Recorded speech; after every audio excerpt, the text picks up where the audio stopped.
The history of Codadad and his brothers.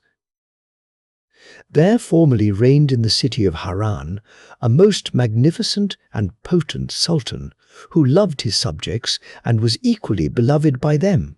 He was endued with all virtues and wanted nothing to complete his happiness but an heir. He continually prayed to heaven for a child, and one night in his sleep a prophet appeared to him and said, "Your prayers are heard. You have obtained what you have desired. Rise as soon as you awake, go to your prayers and make 2 genuflections. Then walk into the garden of your palace, call your gardener, and bid him bring you a pomegranate. Eat as many of the seeds as you please, and your wishes shall be accomplished." The Sultan, calling to mind his dream when he awoke, returned thanks to heaven, got up, prayed, made 2 genuflections, and then went into his garden, where he took 50 pomegranate seeds, which he counted and ate.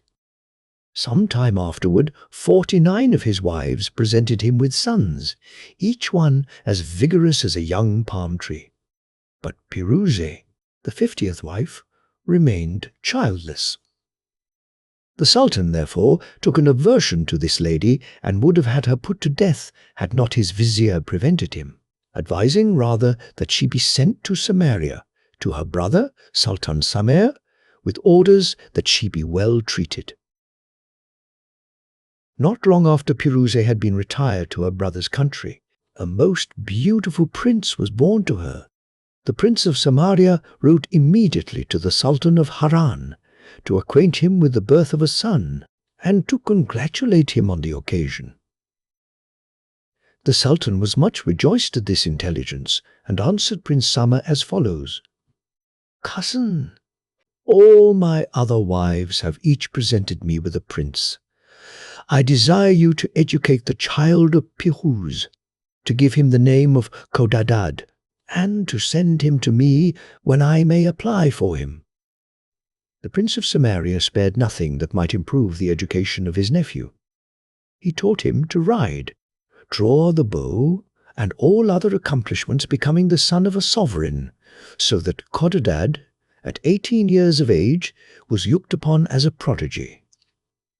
The young prince, being inspired with a courage worthy his birth, said one day to his mother, "Madam, I begin to grow weary of Samaria.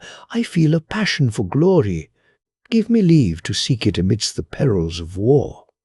My father, the Sultan of Haran, has many enemies. Why does he not call me to his assistance? Must I spend my life in sloth when all my brothers have the happiness to be fighting by his side?" "My son," answered Piruz, "I am no less impatient to have your name become famous. I could wish you had already signalized yourself against your father's enemies, but we must wait till he requires it." "No, madam," replied Codadad, "I have already waited too long. I burn to see the Sultan, and am tempted to offer him my service, as a young stranger, no doubt, but he will accept of it, and I will not discover myself till I have performed some glorious actions."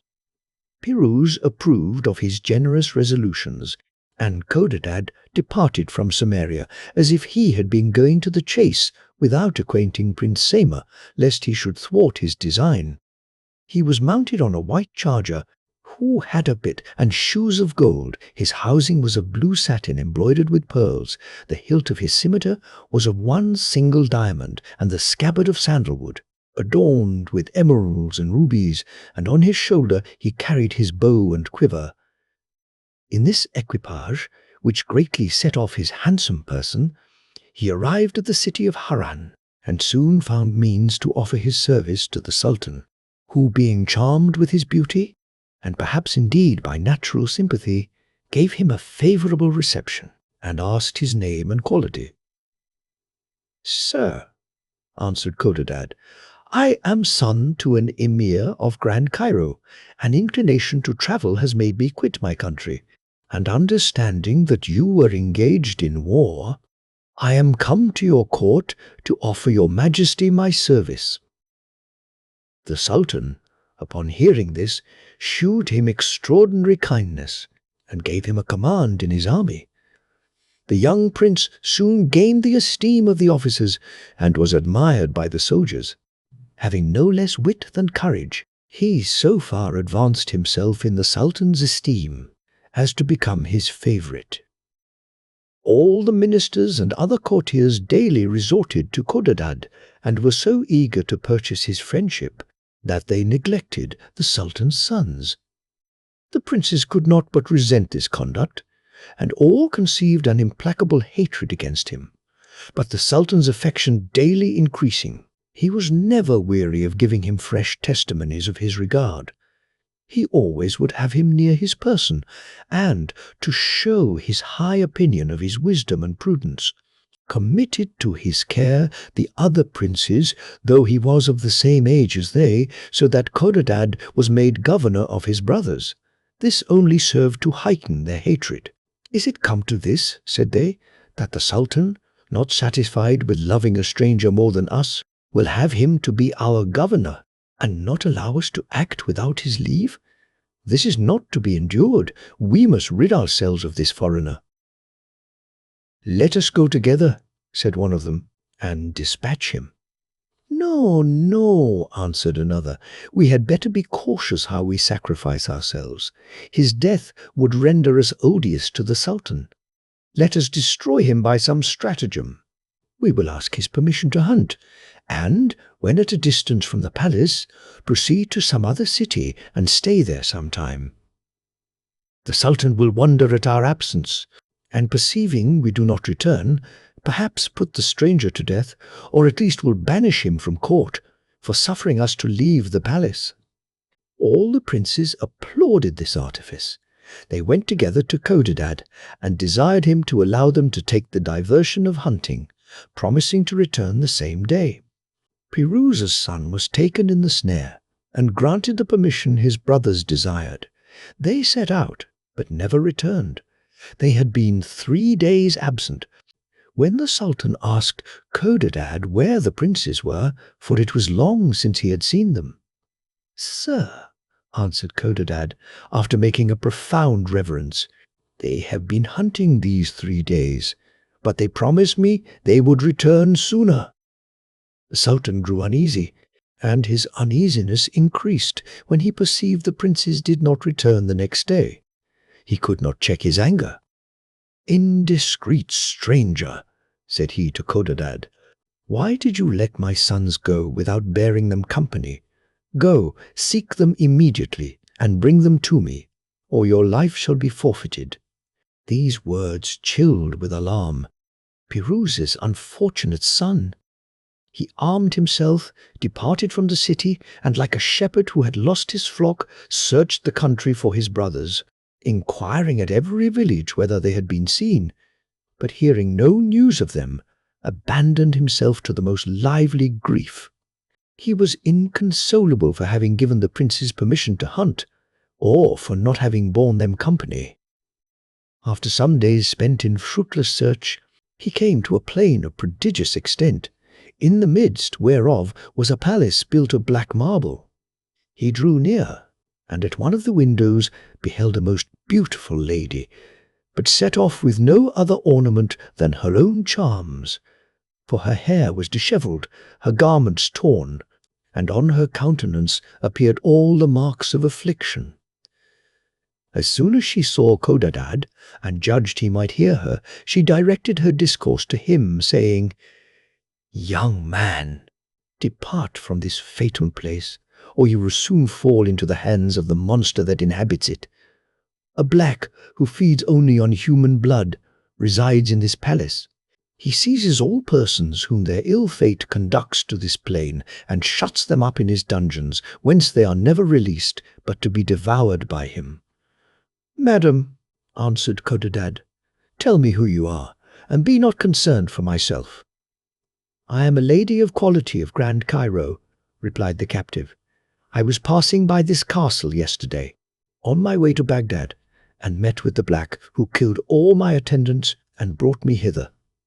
"I beg of you," she cried, To make your escape, the black will soon return. He is gone out to pursue some travellers. He is spied at a distance on the plain. Lose no time, but fly."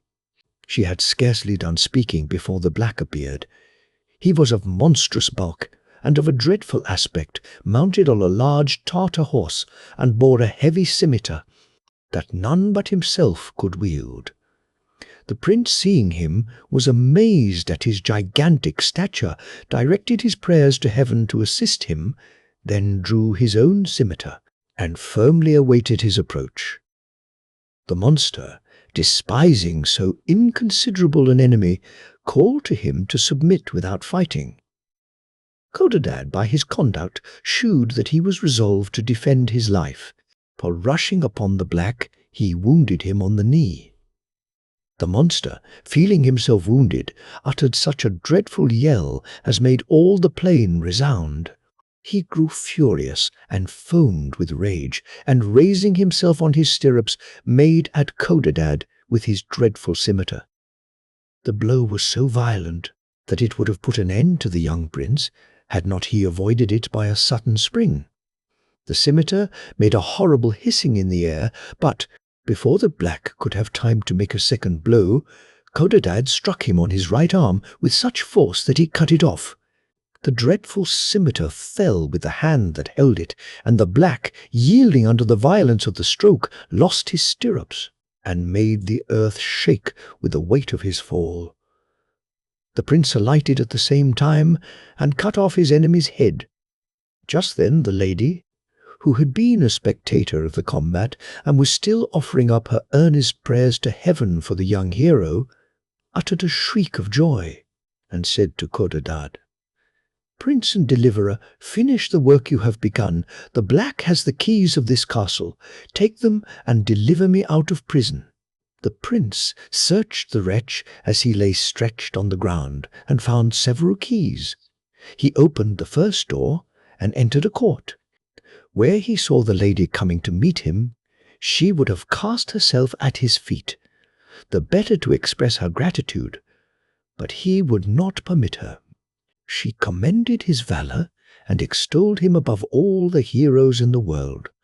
He returned her compliments, and she appeared still more lovely to him near than she had done at a distance.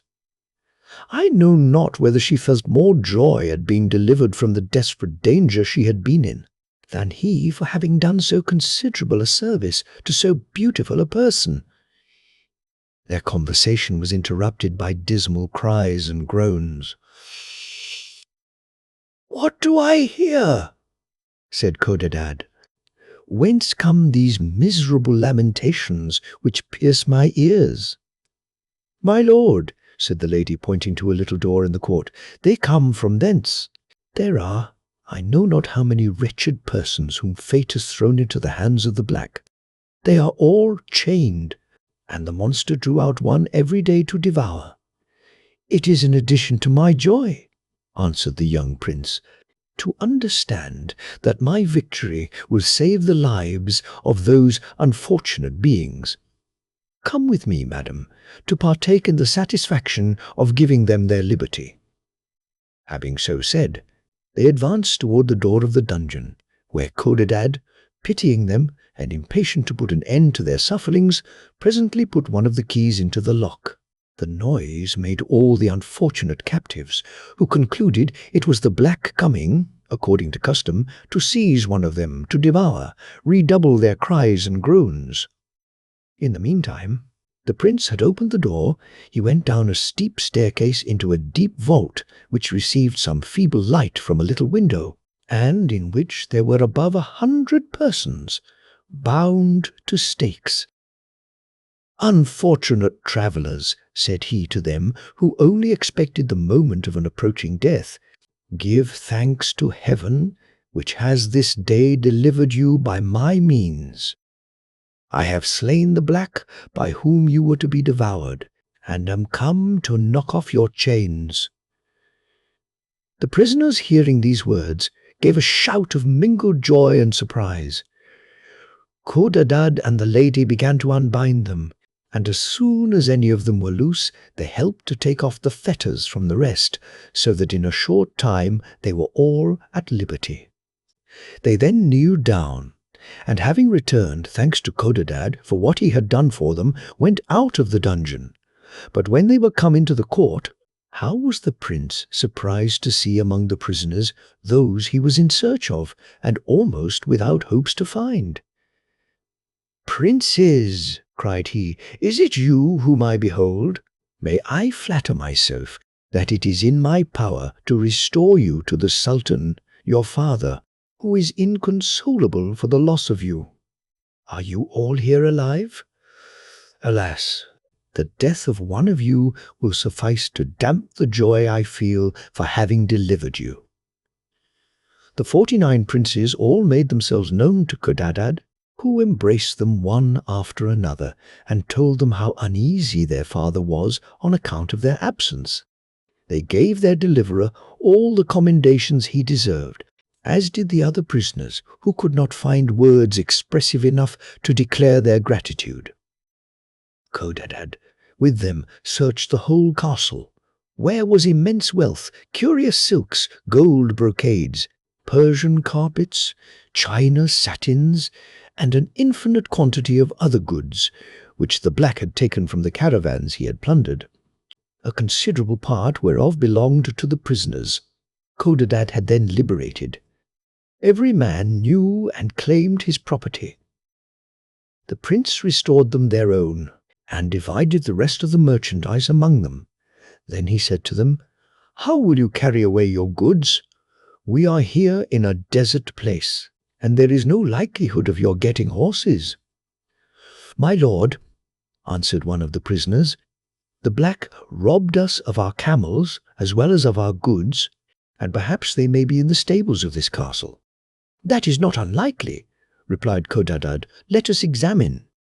Accordingly they went to the stables, where they not only found the camels, but also the horses belonging to the Sultan of Harran's sons.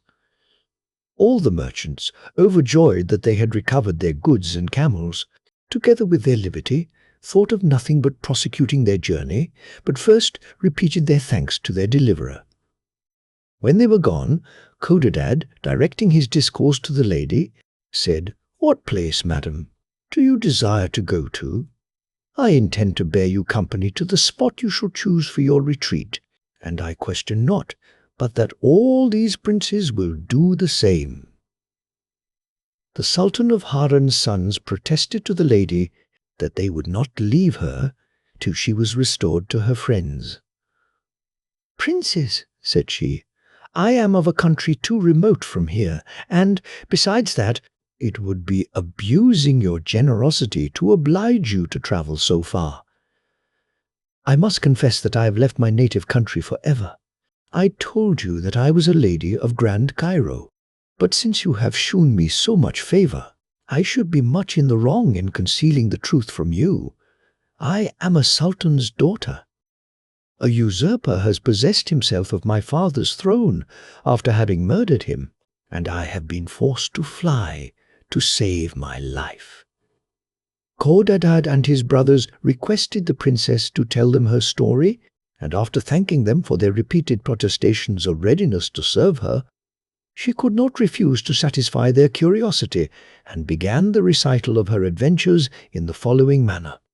"There was in a certain island," said the princess, "a great city called Deryabar, governed by a magnificent and virtuous sultan, who had no children, which was the only blessing wanting to make him happy.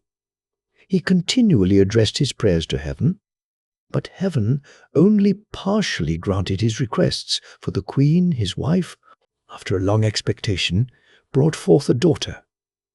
I am that unfortunate princess. My father was rather grieved than pleased at my birth, but he submitted to the will of God, and caused me to be educated with all possible care, being resolved, since he had no son, to teach me the art of ruling, that I might supply his place after his death. There was, at the court of Deryabar, an orphan youth of good birth, whom the Sultan, my father, had befriended and educated according to his rank.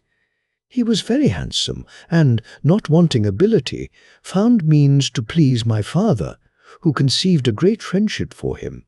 All the courtiers perceived it, and guessed that the young man might in the end be my husband. In this idea, and looking on him already as heir to the crown, they made their court to him, and everyone endeavoured to gain his favour. He soon saw into their designs, and, forgetting the distance there was between our conditions, flattered himself with the hopes that my father was fond enough of him to prefer him before all the princes in the world. He went farther, for the Sultan not offering me to him as soon as he could have wished, he had the boldness to ask me of him. Whatever punishment his insolence deserved, my father was satisfied with telling him he had other thoughts in relation to me. The youth was incensed at this refusal. He resented the contempt, as if he had asked some maid of ordinary extraction, or as if his birth had been equal to mine. Nor did he stop here, but resolved to be revenged on the Sultan, and with unparalleled ingratitude conspired against him. In short, he murdered him, and caused himself to be proclaimed sovereign of Deryabar. The Grand Vizier, however, while the usurper was butchering my father, came to carry me away from the palace, and secured me in a friend's house till a vessel he had provided was ready to sail. I then left the island, attended only by a governess and that generous minister, who chose rather to follow his master's daughter than to submit to a tyrant.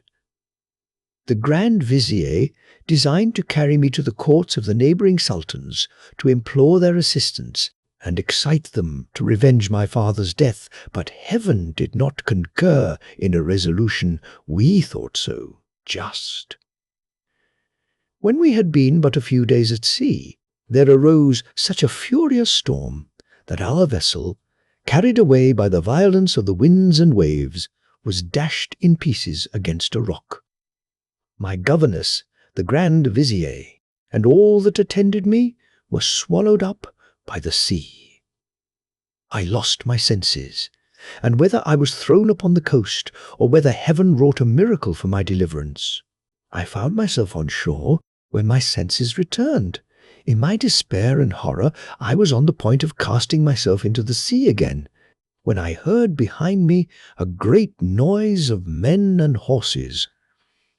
I looked about to see what it might be, and espied several armed horsemen, among whom was one mounted on an Arabian charger. He had on a garment embroidered with silver, a girdle set with precious stones, and a crown of gold on his head. Though his habit had not convinced me that he was chief of the company, I should have judged it by the air of grandeur which appeared in his person. He was a young man extraordinarily well-shaped and perfectly beautiful. Surprised to see a young lady alone in that place, he sent some of his officers to ask who I was. I answered only by weeping. The shore being covered with the wreck of our ship, they concluded that I was certainly some person who had escaped from the vessel. This conjecture excited the curiosity of the officers, who began to ask me 1,000 questions, with assurances that their master was a generous prince, and that I should receive protection at his court. The Sultan, impatient to know who I was, grew weary of waiting the return of his officers, and drew near to me. He gazed on me very earnestly, and observing that I did not cease weeping without being able to return an answer to their questions, he forbade them troubling me any more. And, directing his discourse to me, madam, said he, I conjure you to moderate your excessive affliction. I dare assure you that, if your misfortunes are capable of receiving any relief, you shall find it in my dominions. You shall live with the queen my mother, who will endeavour by her kindness to ease your affliction. I know not yet who you are, but I find I already take an interest in your welfare. I thanked the young sultan for his goodness to me, accepted his obliging offer, and to convince him that I was not unworthy of them, told him my condition. When I had done speaking, the prince assured me that he was deeply concerned at my misfortunes. He then conducted me to his palace and presented me to the queen his mother, to whom I was obliged again to repeat my misfortunes. The queen seemed very sensible of my trouble and conceived extreme affection for me. On the other hand, the sultan, her son, fell desperately in love with me, and soon offered me his hand and his crown.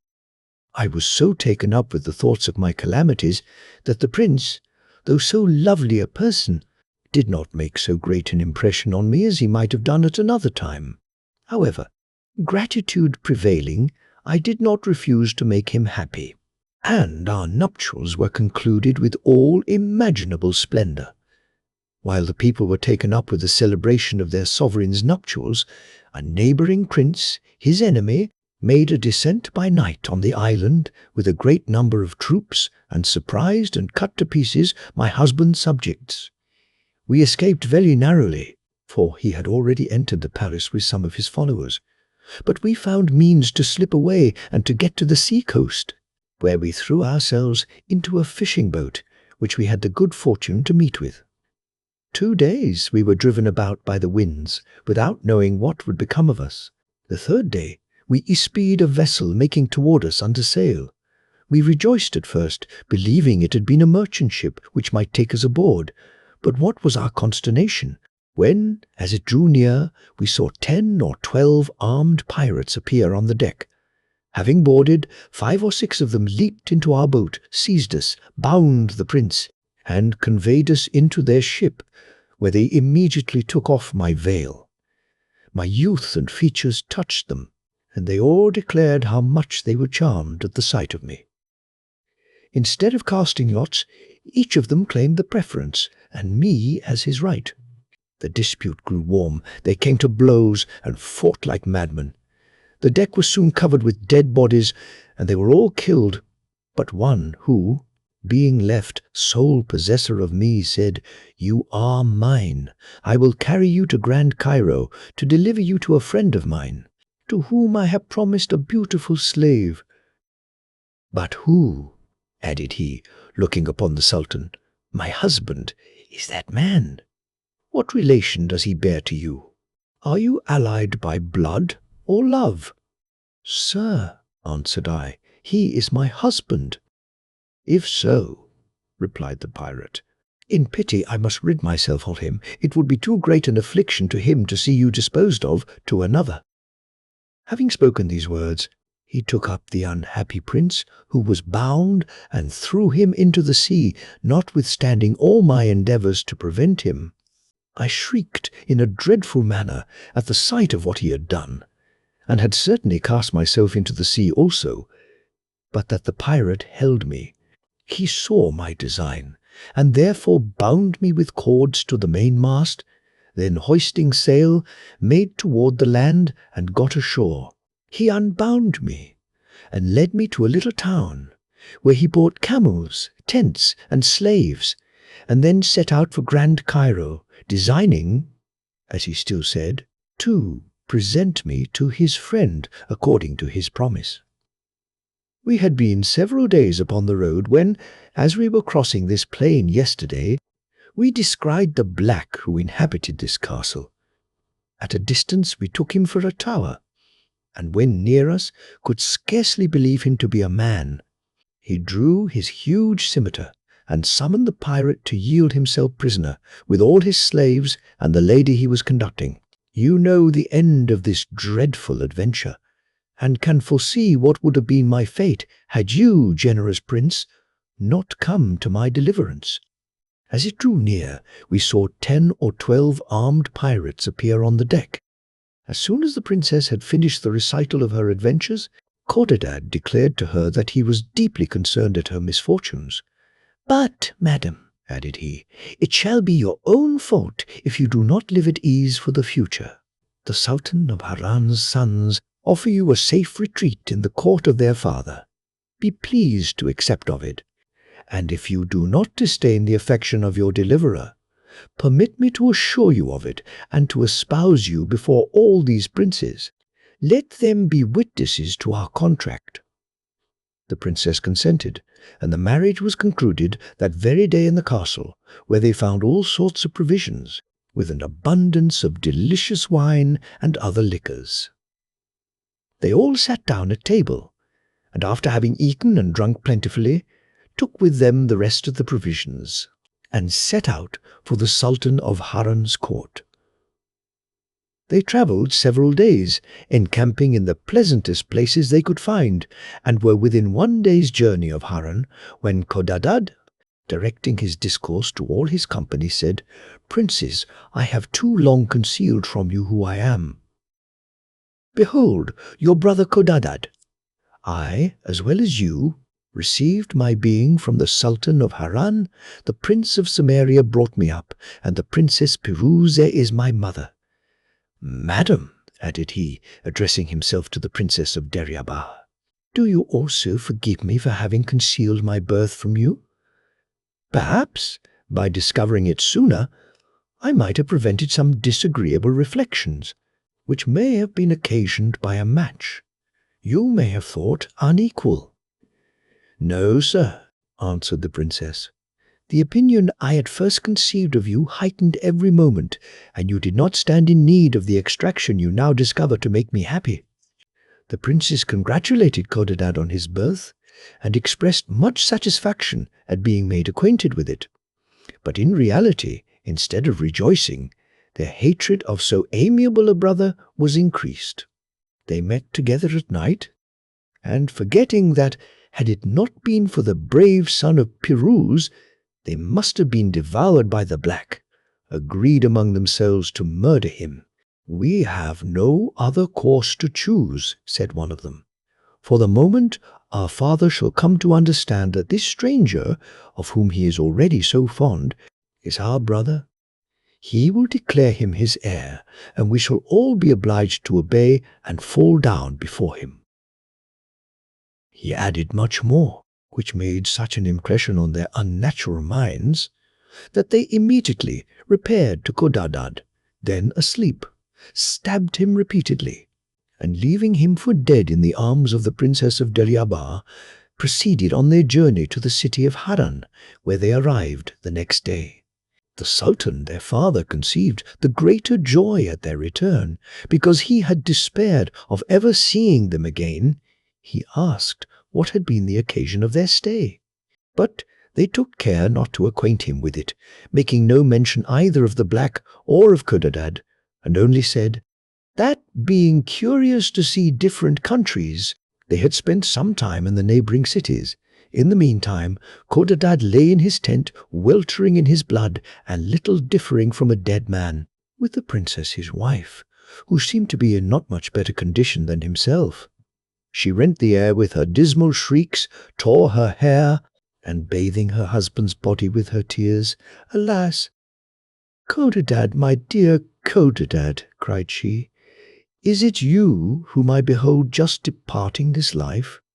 Can I believe these are your brothers who have treated you so unmercifully, those brothers whom thy valour had saved? O heaven, which has condemned me to lead a life of calamities, if you will not permit me to have a consort, why did you permit me to find one? Behold, you have now robbed me of two, just as I began to be attached to them." By these and other moving expressions, the afflicted Princess of Deryabah vented her sorrow, fixing her eyes on the unfortunate Codadad, who could not hear her, but he was not dead, and his consort, observing that he still breathed, ran to a large town she espied in the plain, to inquire for a surgeon. She was directed to one, who went immediately with her, but when they came to the tent they could not find Codadad, which made them conclude he had been dragged away by some wild beast to be devoured. The princess renewed her complaints and lamentations in a most affecting manner. The surgeon was moved, and being unwilling to leave her in so distressed a condition, proposed to her to return to the town, offering her his house and service. She suffered herself to be prevailed upon. The surgeon conducted her to his house, and without knowing as yet who she was, treated her with all imaginable courtesy and respect. He used all his endeavors to comfort her, but it was vain to think of removing her sorrow. "Madam," said he to her one day, "be pleased to recount to me your misfortunes.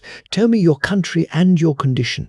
Perhaps I may give you some good advice when I am acquainted with all the circumstances of your calamity." The surgeon's words were so efficacious that they wrought on the princess, who recounted to him all her adventures, and when she had done, the surgeon directed his discourse to her. "Madam," said he, "you ought not thus to give way to your sorrow. You ought rather to arm yourself with resolution, and perform what the duty of a wife requires of you. You are bound to avenge your husband. If you please, I will wait on you as your attendant. Let us go to the Sultan of Harran's court. He is a good and a just prince. You need only represent to him in lively colours how Prince Codadad has been treated by his brothers. I am persuaded he will do you justice." "I submit to your reasoning," answered the princess. "It is my duty to endeavour to avenge Codadad, and since you are so generous as to offer to attend me, I am ready to set out." No sooner had she fixed this resolution than the surgeon ordered 2 camels to be made ready, on which the princess and he mounted and repaired to Harran. They alighted at the first caravanserai they found, and inquired of the host the news at court. "Deriaba," said he, "is in very great perplexity. The Sultan had a son, who lived long with him as a stranger, and none can tell what is become of the young prince. One of the Sultan's wives, named Piruz, is his mother. She has made all possible inquiry, but to no purpose. The Sultan has 49 other sons, all by different mothers, but not one of them has virtue enough to comfort him for the death of Codadad, I say. His death, because it is impossible he should be still alive, since no intelligence has been heard of him, notwithstanding so much search has been made." The surgeon, having heard this account from the host, concluded that the best course the Princess of Deriaba could take was to wait upon Piruz. But that step required much precaution, for it was to be feared that if the Sultan of Harran's sons should happen to hear of the arrival of their sister-in-law and her design, they might cause her to be conveyed away before she could discover herself. The surgeon weighed all these circumstances, and therefore, that he might manage matters with discretion, desired the princess to remain in the caravanserai whilst he repaired to the palace to observe which might be the safest way to conduct her to Piruz. He went accordingly into the city, and was walking toward the palace when he beheld a lady mounted on a mule richly accoutred. She was followed by several ladies mounted also on mules, with a great number of guards and black slaves. All the people formed a lane to see her pass along, and saluted her by prostrating themselves on the ground. The surgeon paid her the same respect, and then asked a calender, who happened to stand by him, whether that lady was one of the Sultan's wives. "Yes, brother," answered the calender, "she is, and the most honoured and beloved by the people, because she is the mother of Prince Codadad, of whom you must have heard." The surgeon asked no more questions, but followed Piruz to a mosque, into which she went to distribute alms and assist at the public prayers which the Sultan had ordered to be offered up for the safe return of Codadad. The surgeon broke through the throng and advanced to Piruz's guards. He waited the conclusion of the prayers, and when the princess went out, stepped up to one of her slaves and whispered him in the ear, "Brother, I have a secret of moment to impart to the Princess Piruz. May not I be introduced into her apartment?" "If that secret," answered the slave, "relates to Prince Codadad, I dare promise you shall have audience of her, but if it concern not him, it is needless for you to be introduced, for her thoughts are all engrossed by her son." "It is only about that dear son," replied the surgeon, "that I wish to speak to her." "If so," said the slave, "you need but follow us to the palace, and you shall soon have the opportunity." Accordingly, as soon as Piruz was returned to her apartment, the slave acquainted her that a person unknown had some important information to communicate to her, and that it related to Prince Codadad. No sooner had he uttered these words than Piruz expressed her impatience to see the stranger. The slave immediately conducted him into the princess's closet, who ordered all her women to withdraw, except two, from whom she concealed nothing. As soon as she saw the surgeon, she asked him eagerly what news he had to tell her of Codadad. "Madam," answered the surgeon, after having prostrated himself on the ground, "I have a long account to give you, and such as will surprise you."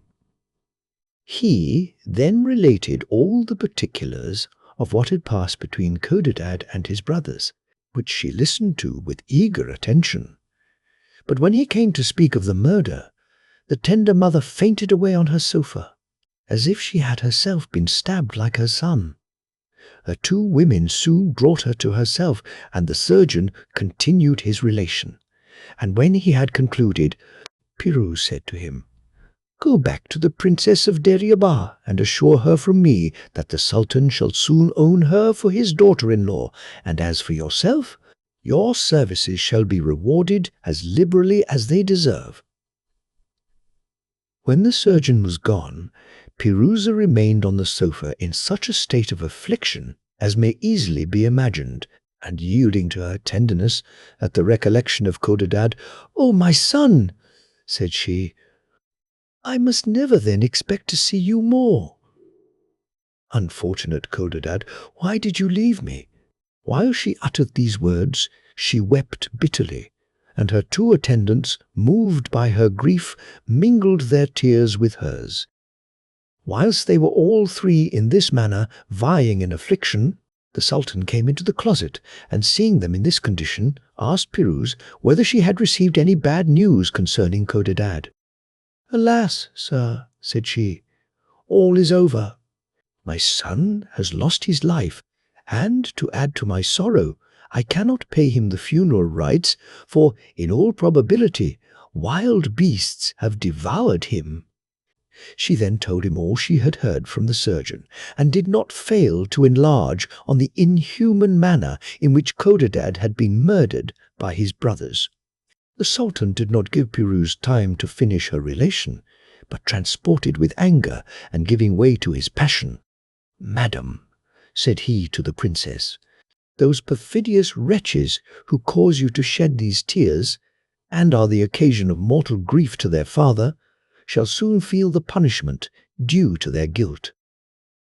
The Sultan, having spoken these words with indignation in his countenance, went directly to the presence chamber where all his courtiers attended, and such of the people as had petitions to present to him. They were alarmed to see him in passion, and thought his anger had been kindled against them. He ascended the throne, and causing his Grand Vizier to approach, "Hassan," said he, "go immediately, take 1,000 of my guards, and seize all the princes, my sons, shut them up in the tower used as a prison for murderers, and let this be done in a moment."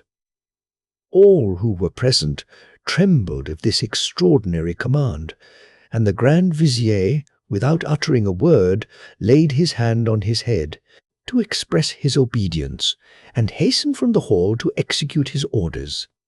In the meantime, the Sultan dismissed those who attended for audience, and declared he would not hear of any business for a month to come. He was still in the hall when the Vizier returned. "Are all my sons," demanded he, "in the tower?" "They are, sir," answered the Vizier. "I have obeyed your orders." "This is not all," replied the Sultan. "I have farther commands for you." And so saying, he went out of the hall of audience and returned to Piruz's apartment, the Vizier following him. He asked the princess where Codadad's widow had taken up her lodging. Piruz's women told him, for the surgeon had not forgotten that in his relation.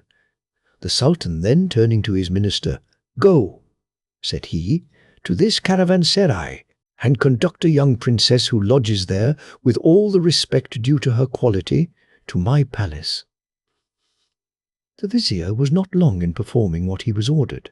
He mounted on horseback with all the emirs and courtiers, and repaired to the caravanserai, where the Princess of Deryabar was lodged, whom he acquainted with his orders, and presented her, from the Sultan, with a fine white mule whose saddle and bridle were adorned with gold, rubies, and diamonds. She mounted and proceeded to the palace. The surgeon attended her, mounted on a beautiful Tartar horse which the vizier had provided for him. All the people were at their windows or in the streets to see the cavalcade, and it being given out that the princess, whom they conducted in such state to court, was Codadad's wife, the city resounded with acclamations, the air rung with shouts of joy, which would have been turned into lamentations had that prince's fatal adventure been known. So much was he beloved by all. The Princess of Deryabar found the Sultan at the palace gate waiting to receive her. He took her by the hand and led her to Piruze's apartment, where a very moving scene took place. Codadad's wife found her affliction redouble at the sight of her husband's father and mother, as, on the other hand, those parents could not look on their son's wife without being much affected. She cast herself at the Sultan's feet, and having bathed them with tears, was so overcome with grief that she was not able to speak.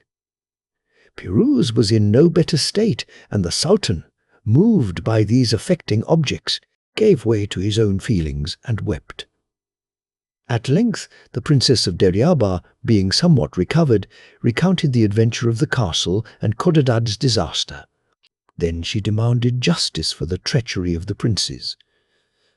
"Yes, madam," said the Sultan, "those ungrateful wretches shall perish.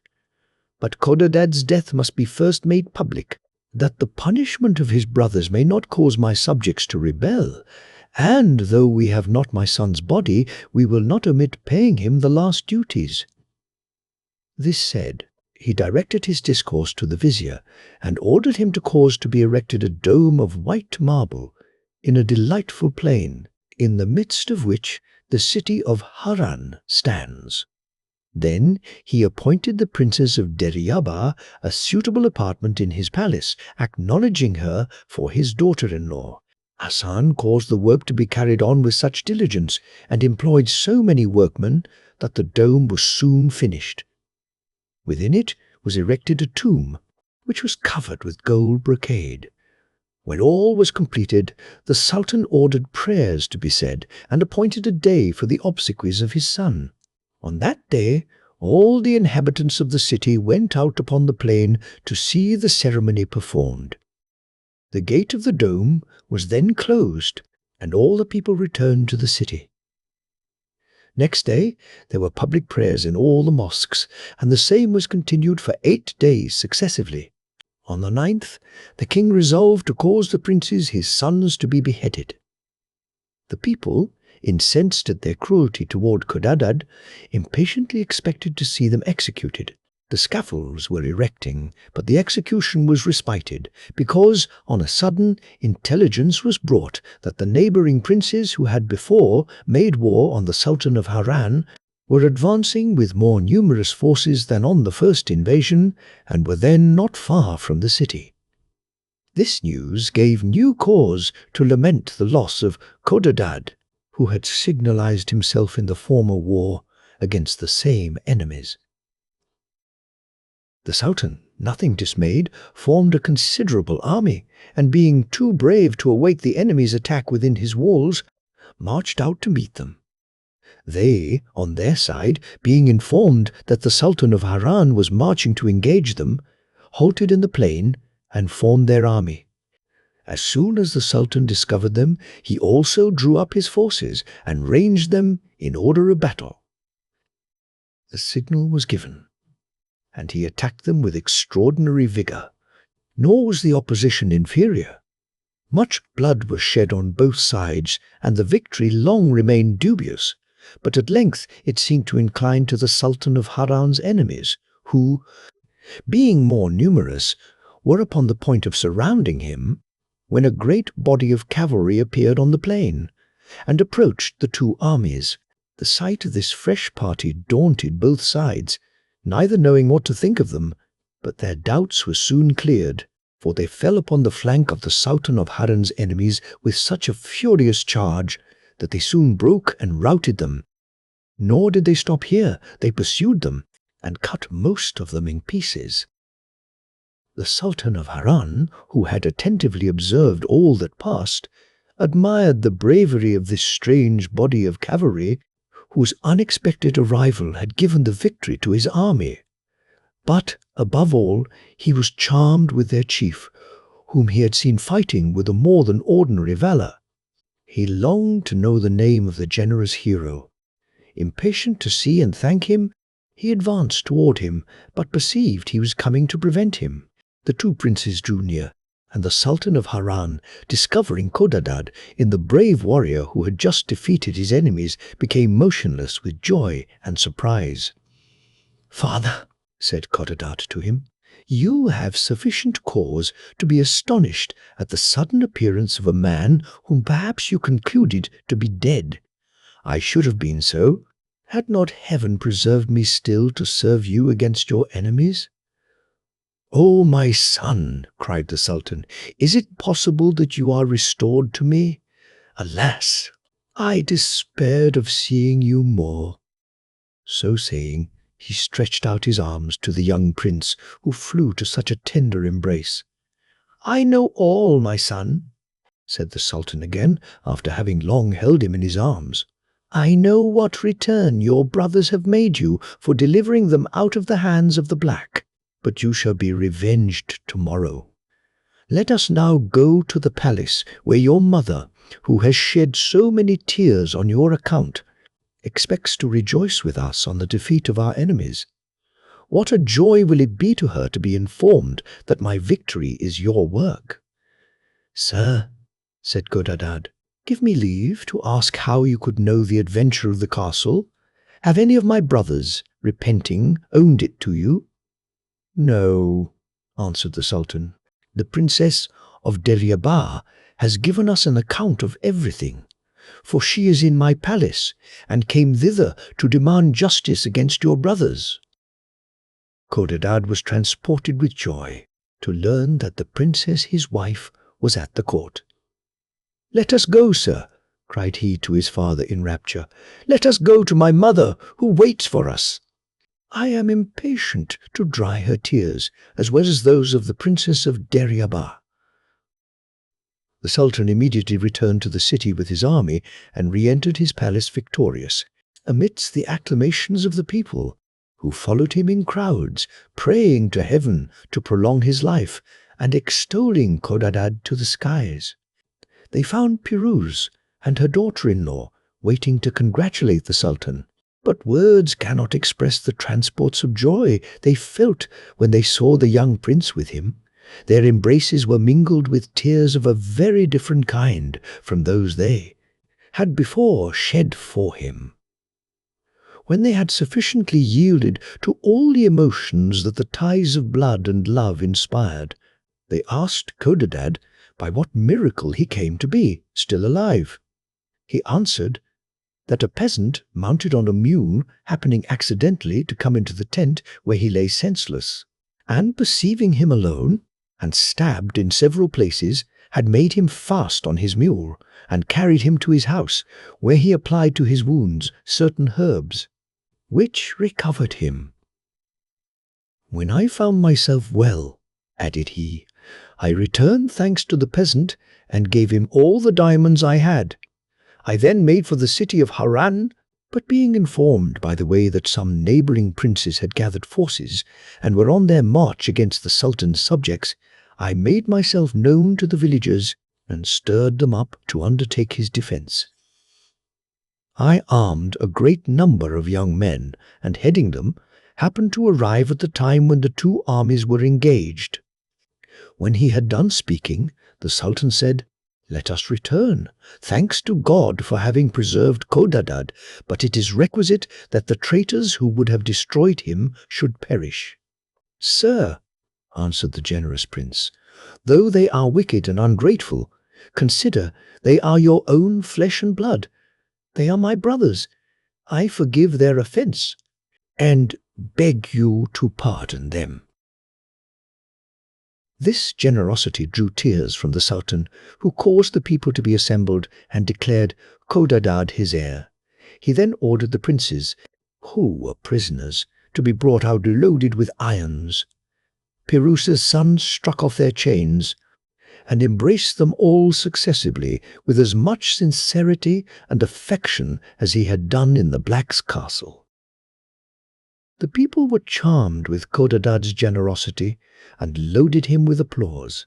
The surgeon was next nobly rewarded in requital of the services he had done. The Princess of Deryaba and the court of Haran remained thereafter in perfect joy and felicity. The history of the young king of the Black Isles.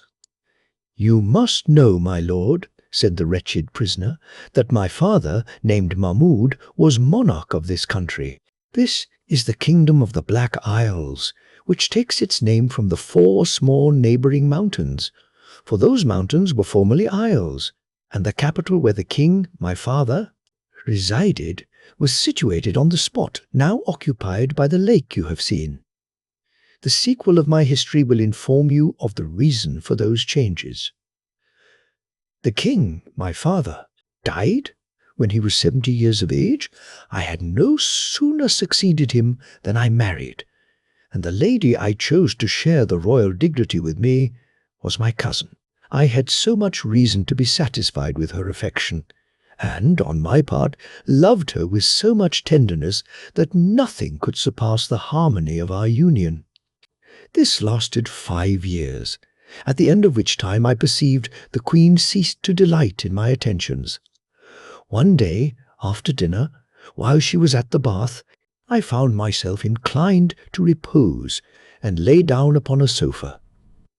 2 of her ladies, who were then in my chamber, came and sat down, one at my head and the other at my feet, with fans in their hands to moderate the heat and to prevent the flies from disturbing me. They thought I was asleep, and spoke in whispers, but as I only closed my eyes, I heard all their conversation. One of them said to the other, "Is not the queen wrong not to love so amiable a prince?" "Certainly," replied her companion. "I do not understand the reason, neither can I conceive why she goes out every night and leaves him alone. Is it possible that he does not perceive it?" "Alas," said the first, "how should he? She mixes every evening in his liquor the juice of a certain herb, which makes him sleep so sound all night that she has time to go where she pleases. And, as day begins to appear, she comes and wakes him by the smell of something she puts under his nostrils." You may guess, my lord, how much I was surprised at this conversation, and with what sentiments it inspired me. Yet whatever emotion it excited, I had sufficient self-command to dissemble, and feign to awake without having heard a word. The queen returned from the bath, we supped together, and she presented me with a cup full of such liquid as I was accustomed to drink. But instead of putting it to my mouth, I went to a window that was open, threw out the water so quickly that she did not perceive it, and returned. Soon after, believing that I was asleep, she arose with so little precaution that she whispered loud enough for me to hear her distinctly, "Sleep on, and may you never wake again." And so saying, she dressed herself and went out of the chamber. As soon as the queen, my wife, was gone, I arose in haste, took my scimitar, and followed her so quickly that I soon heard the sound of her feet before me, and then walked softly after her. She passed through several gates, which opened upon her, pronouncing some magical words, and the last she opened was that of the garden, which she entered. I stopped at this gate, that she might not perceive me as she passed along a parterre. Then, looking after her as far as the darkness of the night permitted, I saw her enter a little wood, whose walks were guarded by thick palisadoes. I went thither by another way, and concealing myself, I saw her walking there with a man. I did not fail to lend the most attentive ear to their discourse, and heard her address herself thus to her gallant. "I do not deserve," she said, "to be reproached by you for want of diligence. You well know the reason. But if all the proofs of affection I have already given you be not sufficient to convince you of my sincerity, I am ready to give you others more decisive. You need but command me. You know my power. I will, if you desire it, before sunrise convert this great city, and this superb palace into frightful ruins inhabited only by wolves, owls, and ravens. If you would have me transport all the stones of those walls so solidly built beyond Mount Caucasus, the bounds of the habitable world, speak but the word, and all shall be changed." As the queen finished this speech, she and her companion came to the end of the walk, turned to enter another, and passed before me. I had already drawn my scimitar, and the man being next me, I struck him on the neck and brought him to the ground. I concluded I had killed him, and therefore retired speedily without making myself known to the queen, whom I chose to spare, because she was my kinswoman. The wound I had given her companion was mortal, but by her enchantments she preserved him in an existence in which he could not be said to be either dead or alive. As I crossed the garden to return to the palace, I heard the queen loudly lamenting, and judging by her cries how much she was grieved, I was pleased that I had spared her life.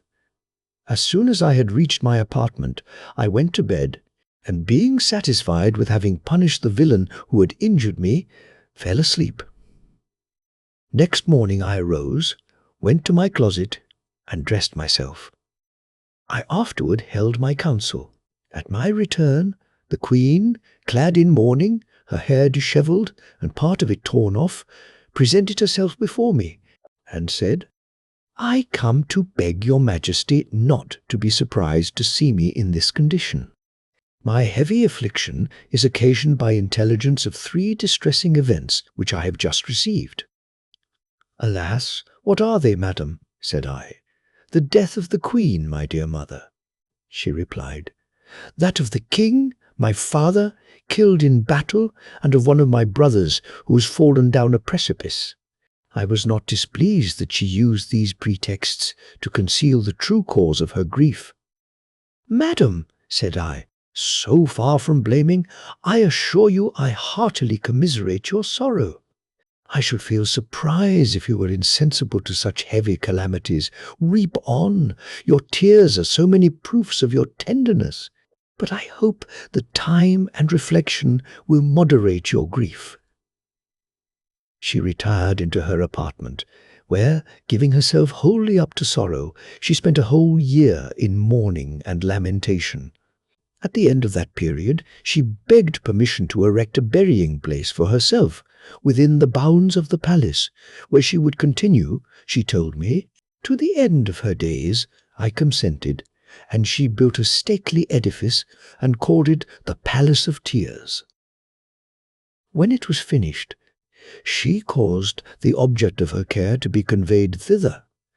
She had hitherto prevented his dying by potions which she had administered to him, and she continued to convey them to him herself every day after he came to the Palace of Tears.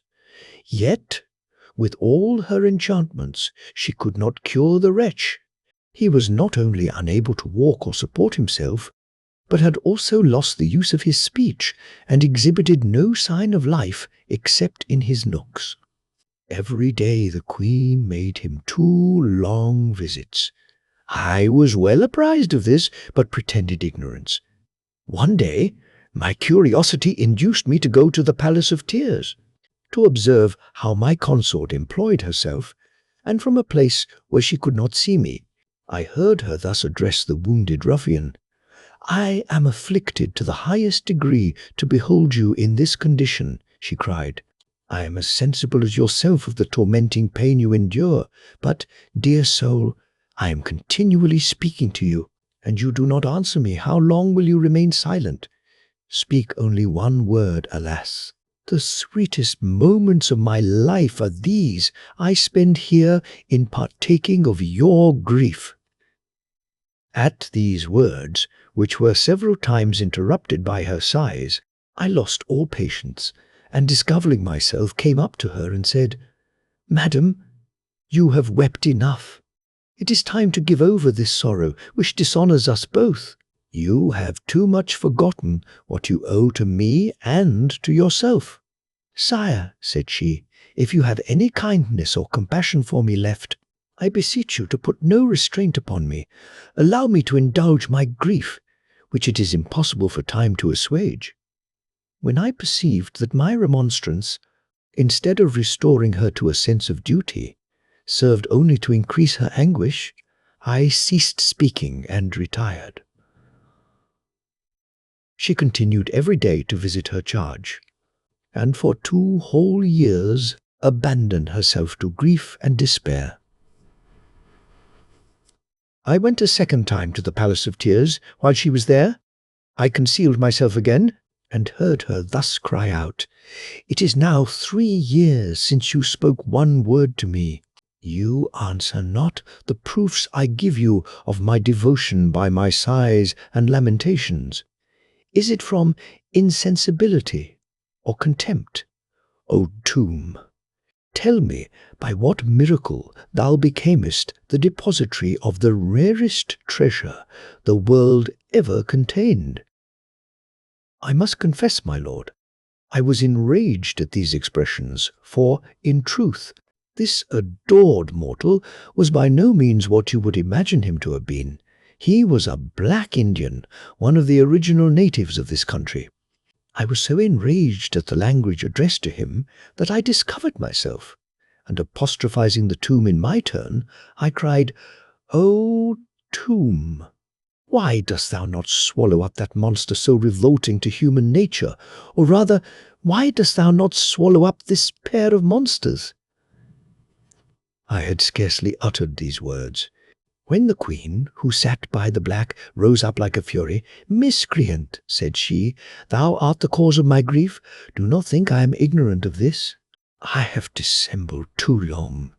It was thy barbarous hand that brought the object of my fondness into this lamentable condition, and thou hast the cruelty to come and insult me." "Yes," said I, in a rage, "it was I who chastised that monster according to his desert. I ought to have treated thee in the same manner. I now repent that I did not. Thou hast too long abused my goodness." As I spoke these words, I drew out my scimitar and lifted up my hand to punish her. But regarding me steadfastly, she said with a jeering smile, "Moderate thine anger." At the same time she pronounced words I did not understand, and afterward added, "By virtue of my enchantments, I command thee to become half marble and half man." Immediately, my lord, I became what you see, a dead man among the living, and a living man among the dead. After this cruel sorceress, unworthy of the name of queen, had metamorphosed me thus, and brought me into this hall, by another enchantment she destroyed my capital, which was very flourishing and populous. She annihilated the houses, the public places and markets, and reduced the site of the whole to the lake and desert plain you have seen. The fishes of 4 colors in the waters are the 4 kinds of inhabitants of different religions which the city contained. The white are the Mussulmans, the red, the Persians, who worship fire, the blue, the Christians, and the yellow, the Jews. The 4 little hills were the 4 islands that gave name to this kingdom. I learned all this from the enchantress, who, to add to my affliction, related to me these effects of her rage. But this is not all. Her revenge, not being satisfied with the destruction of my dominions and the metamorphosis of my person, she comes every day and gives me over my naked shoulders 100 lashes with a whip until I am covered with blood. When she has finished this part of my punishment, She throws over me a coarse stuff of goat's hair, and over that this robe of brocade, not to honor, but to mock me."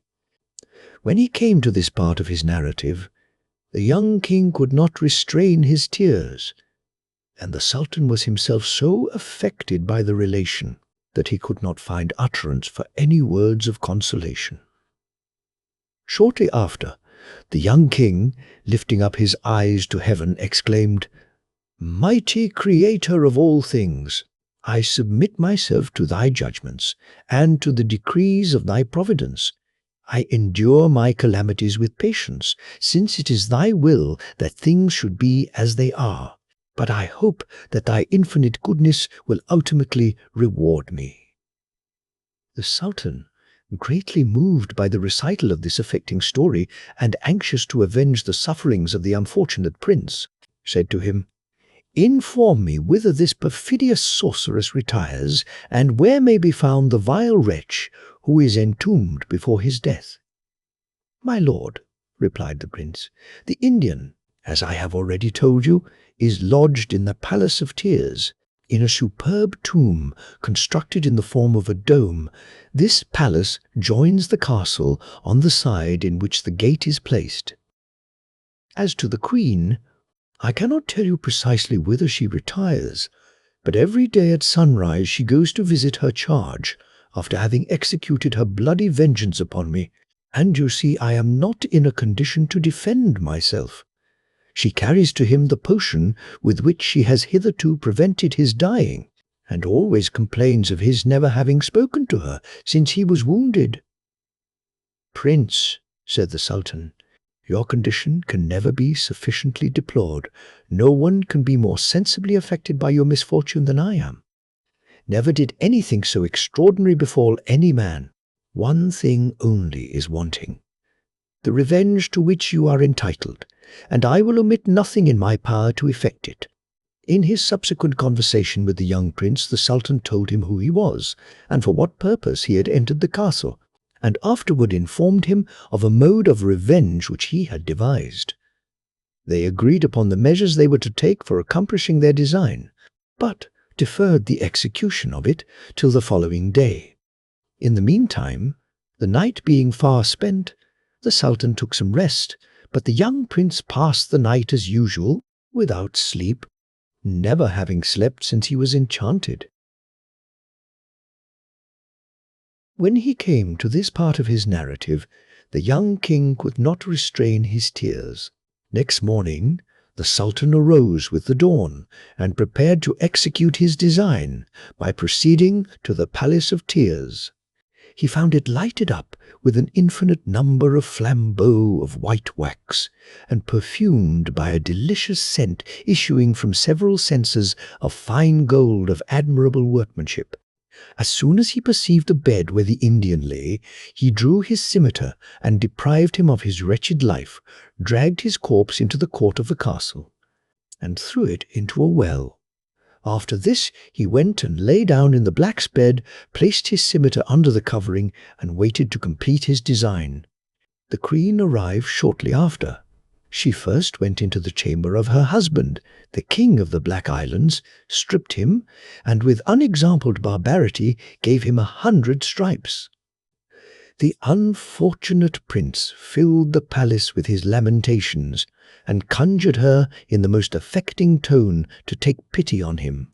But the cruel wretch ceased not till she had given the usual number of blows.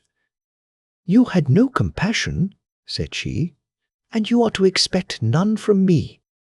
After the enchantress had given her husband 100 blows with the whip, she put on again his covering of goat's hair and his brocade gown over all. She went afterward to the Palace of Tears, and as she entered, renewed her tears and lamentations. Then approaching the bed where she thought the Indian lay, "Alas!" said she, addressing herself to the Sultan, conceiving him to be the black, "my son, my life, will you always be silent? Are you resolved to let me die without affording me the comfort of hearing your voice?" The Sultan, as if he had awaked out of a deep sleep, and counterfeiting the pronunciation of the blacks, answered the queen with a grave tone. "There is no strength or power but in God alone, who is almighty." At these words, the enchantress, who did not expect them, uttered a loud exclamation of joy. "My dear lord," cried she, "do I not deceive myself? Is it certain that I hear you, and that you speak to me?" "Unhappy woman," said the Sultan, "art thou worthy that I should answer thee?" "Alas," replied the queen, "why do you reproach me thus?" "The cries," returned the Sultan, "the groans and tears of thy husband, whom thou treatest every day with so much indignity and barbarity, prevent my sleeping night or day. Hadst thou disenchanted him, I should long since have been cured and have recovered the use of my speech. This is the cause of my silence, of which you complain." "Well," said the enchantress, "to pacify you, I am ready to execute your commands. Would you have me restore him?" "Yes," replied the Sultan. "Make haste to set him at liberty, that I be no longer disturbed by his lamentations." The enchantress went immediately out of the Palace of Tears. She took a cup of water and pronounced some words over it, which caused it to boil, as if it had been on the fire. She afterward proceeded to the young king, and threw the water upon him, saying, "If the Creator of all things did form thee as thou art at present, or if he be angry with thee, do not change. But if thou art in that condition merely by virtue of my enchantments, resume thy natural shape, and become what thou wast before." She had scarcely spoken these words, when the prince, finding himself restored to his former condition, rose up and returned thanks to God. The enchantress then said to him, "Get thee from this castle, and never return on pain of death." The young king, yielding to necessity, went away without replying a word, and retired to a remote place, where he patiently awaited the event of the design which the Sultan had so happily begun. Meanwhile, the enchantress returned to the Palace of Tears, and supposing that she still spoke to the black, said, "Dear love, I have done what you required. Nothing now prevents your rising and giving me the satisfaction of which I have so long been deprived." The Sultan, still counterfeiting the pronunciation of the black, said, "What you have now done is by no means sufficient for my cure. You have only removed a part of the evil. You must cut it up by the root." "My lovely black," resumed the queen, "what do you mean by the root?" "Wretched woman," replied the Sultan, "understand you not that I allude to the town and its inhabitants, and the 4 islands destroyed by thy enchantments? The fish every night at midnight raise their heads out of the lake and cry for vengeance against thee and me. This is the true cause of the delay of my cure. Go speedily, restore things to their former state, and at thy return I will give thee my hand, and thou shalt help me to arise." The enchantress, inspired with hope from these words, cried out in a transport of joy, "My heart, my soul, you shall soon be restored to your health, for I will immediately do as you command me." Accordingly she went that instant, and when she came to the brink of the lake, she took a little water in her hand, and sprinkling it, she pronounced some words over the fish and the lake, and the city was immediately restored. The fish became men, women, and children, Mohammedans, Christians, Persians, or Jews, freemen or slaves, as they were before, everyone having recovered his natural form. The houses and shops were immediately filled with their inhabitants, who found all things as they were before the enchantment. The Sultan's numerous retinue, who found themselves encamped in the largest square, were astonished to see themselves in an instant in the middle of a large, handsome, well-peopled city. To return to the enchantress, as soon as she had effected this wonderful change, she returned with all expedition to the Palace of Tears, that she might receive her reward. "My dear lord," cried she, as she entered, I have done all that you required of me. Then pray rise and give me your hand." "Come near," said the Sultan, still counterfeiting the pronunciation of the black. She did so. "You are not near enough," he continued. "Approach nearer." She obeyed. He then rose up, and seizing her by the arm so suddenly that she had not time to discover him, he, with a blow of his scimitar, cut her in two, so that one half fell one way and the other another. This done, he left the body on the spot, and going out of the Palace of Tears, went to seek the young King of the Black Isles, who waited for him with great impatience. "When he found him, Prince," said he, embracing him, "rejoice! You have now nothing to fear. Your cruel enemy is dead." The young prince returned, thanks to the Sultan in a manner that sufficiently evinced his gratitude, and in return wished him long life and happiness. "You may henceforward," said the Sultan, "dwell peaceably in your capital, unless you will accompany me to mine, which is near. You shall there be welcome, and have as much honor shown you as if you were in your own kingdom." "Potent monarch, to whom I am so much indebted," replied the king. "You think, then, that you are near your capital?" "Yes," said the Sultan. "I know it is not above 4 or 5 hours' journey."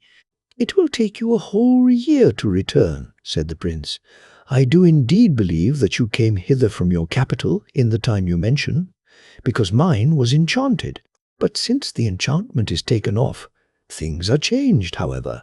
This shall not prevent my following you, were it to the utmost corners of the earth. You are my deliverer, and that I may give you proofs of my acknowledgment of this during my whole life, I am willing to accompany you, and to leave my kingdom without regret." The Sultan was extremely surprised to understand that he was so far from his dominions and could not imagine how it could be. But the young king of the Black Islands convinced him beyond a possibility of doubt. Then the Sultan replied, "It is no matter. The trouble of returning to my own country is sufficiently recompensed by the satisfaction of having obliged you, and by acquiring you for a son. For since you will do me the honor to accompany me, as I have no child, I look upon you as such, and from this moment appoint you my heir and successor." The young prince then employed himself in making preparations for his journey, which were finished in 3 weeks, to the great regret of his court and subjects, who agreed to receive at his hands one of his nearest kindred for their monarch. At length the Sultan and the young prince began their journey with 100 camels laden with inestimable riches from the treasury, followed by 50 handsome gentlemen on horseback, perfectly well mounted and dressed. They had a pleasant journey, and when the Sultan, who had sent couriers to give advice of his delay and of the adventure which had occasioned it, approached his capital, the principal officers came to receive him, and to assure him that his long absence had occasioned no alteration in his empire. The inhabitants also came out in great crowds, received him with acclamations, and made public rejoicings for several days. The day after his arrival, the Sultan acquainted his courtiers with his adoption of the King of the 4 Black Islands, who was willing to leave a great kingdom to accompany and live with him, and in reward for their loyalty, he made each of them presents according to their rank. As for the fisherman, as he was the first cause of the deliverance of the young prince, the Sultan gave him a plentiful fortune, which made him and his family happy the rest of his days. The story of Ali Baba and the 40 Thieves.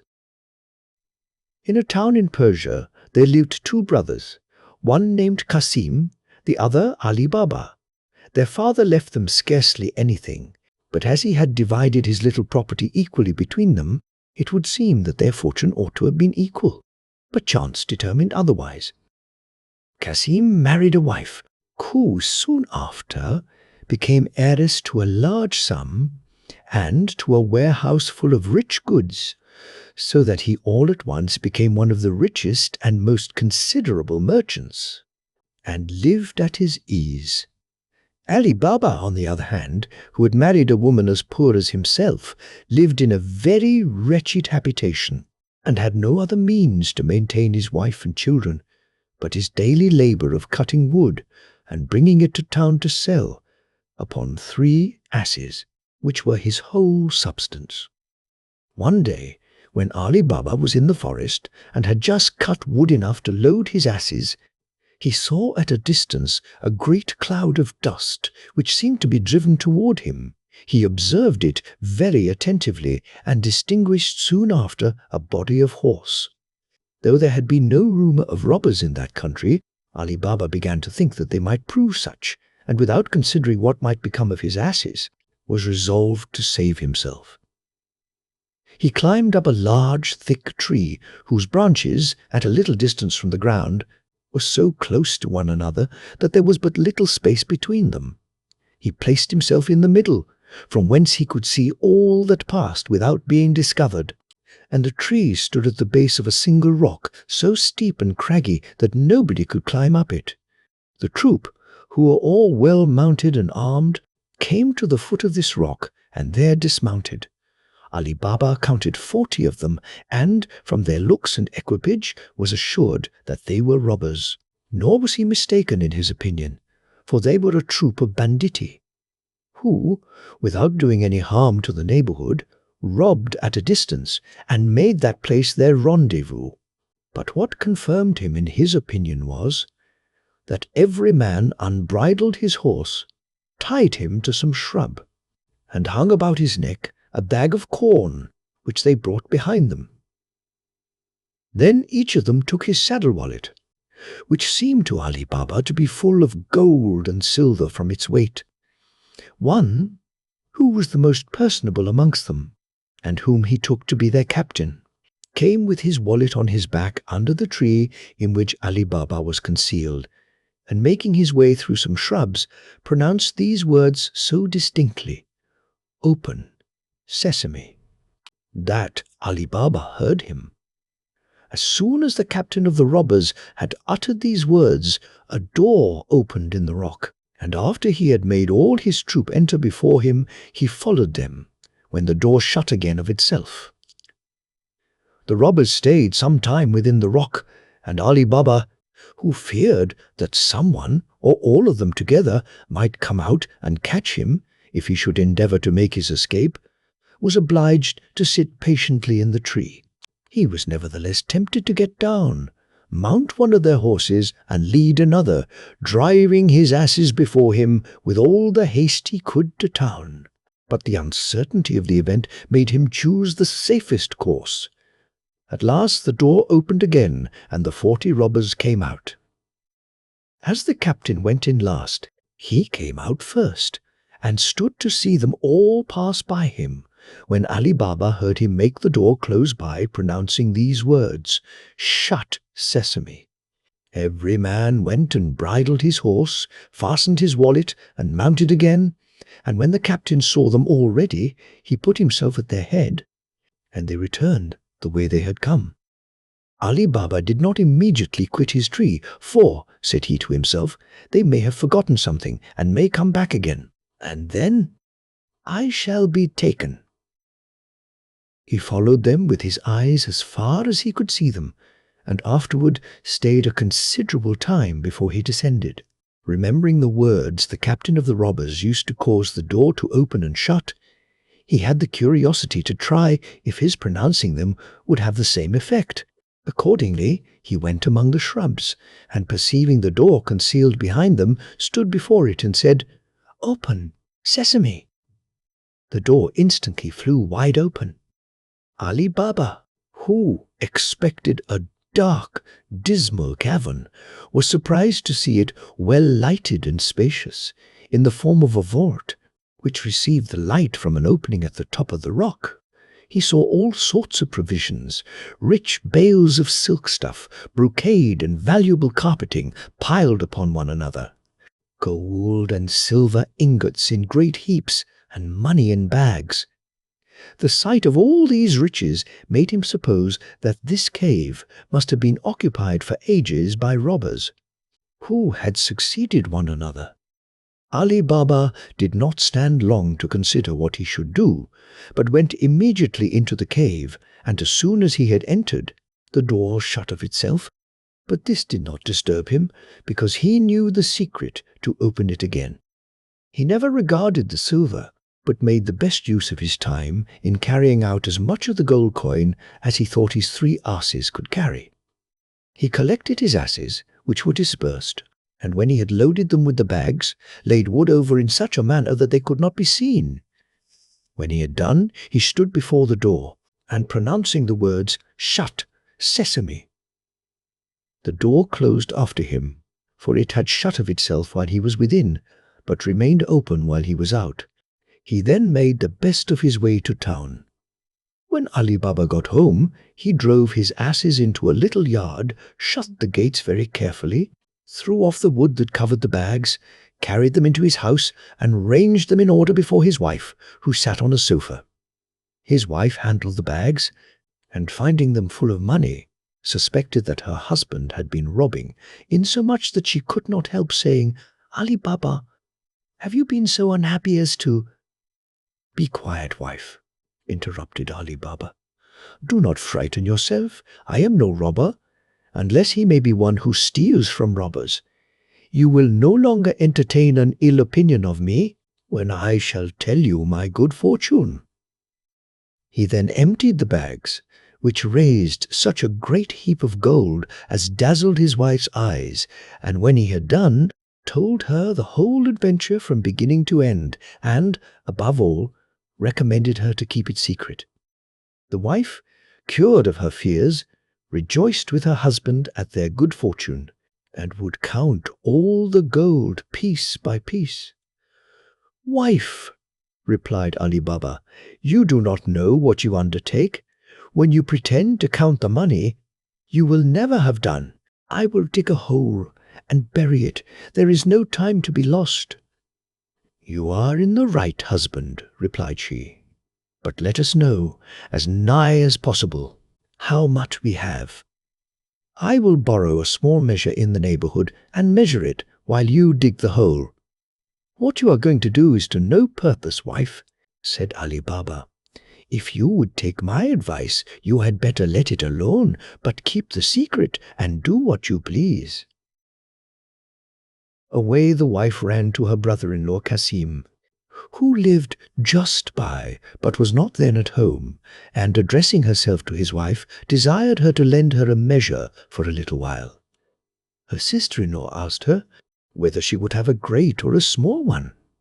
The wife asked for a small one. The sister-in-law agreed to lend one, but as she knew Ali Baba's poverty, she was curious to know what sort of grain his wife wanted to measure, and artfully putting some suet at the bottom of the measure, brought it to her with an excuse, that she was sorry that she had made her stay so long, but that she could not find it sooner.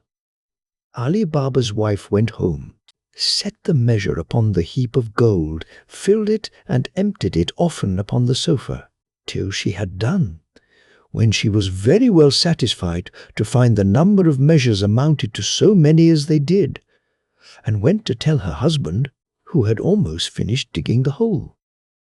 While Ali Baba was burying the gold, his wife, to show her exactness and diligence to her sister-in-law, carried the measure back again, but without taking notice that a piece of gold had stuck to the bottom.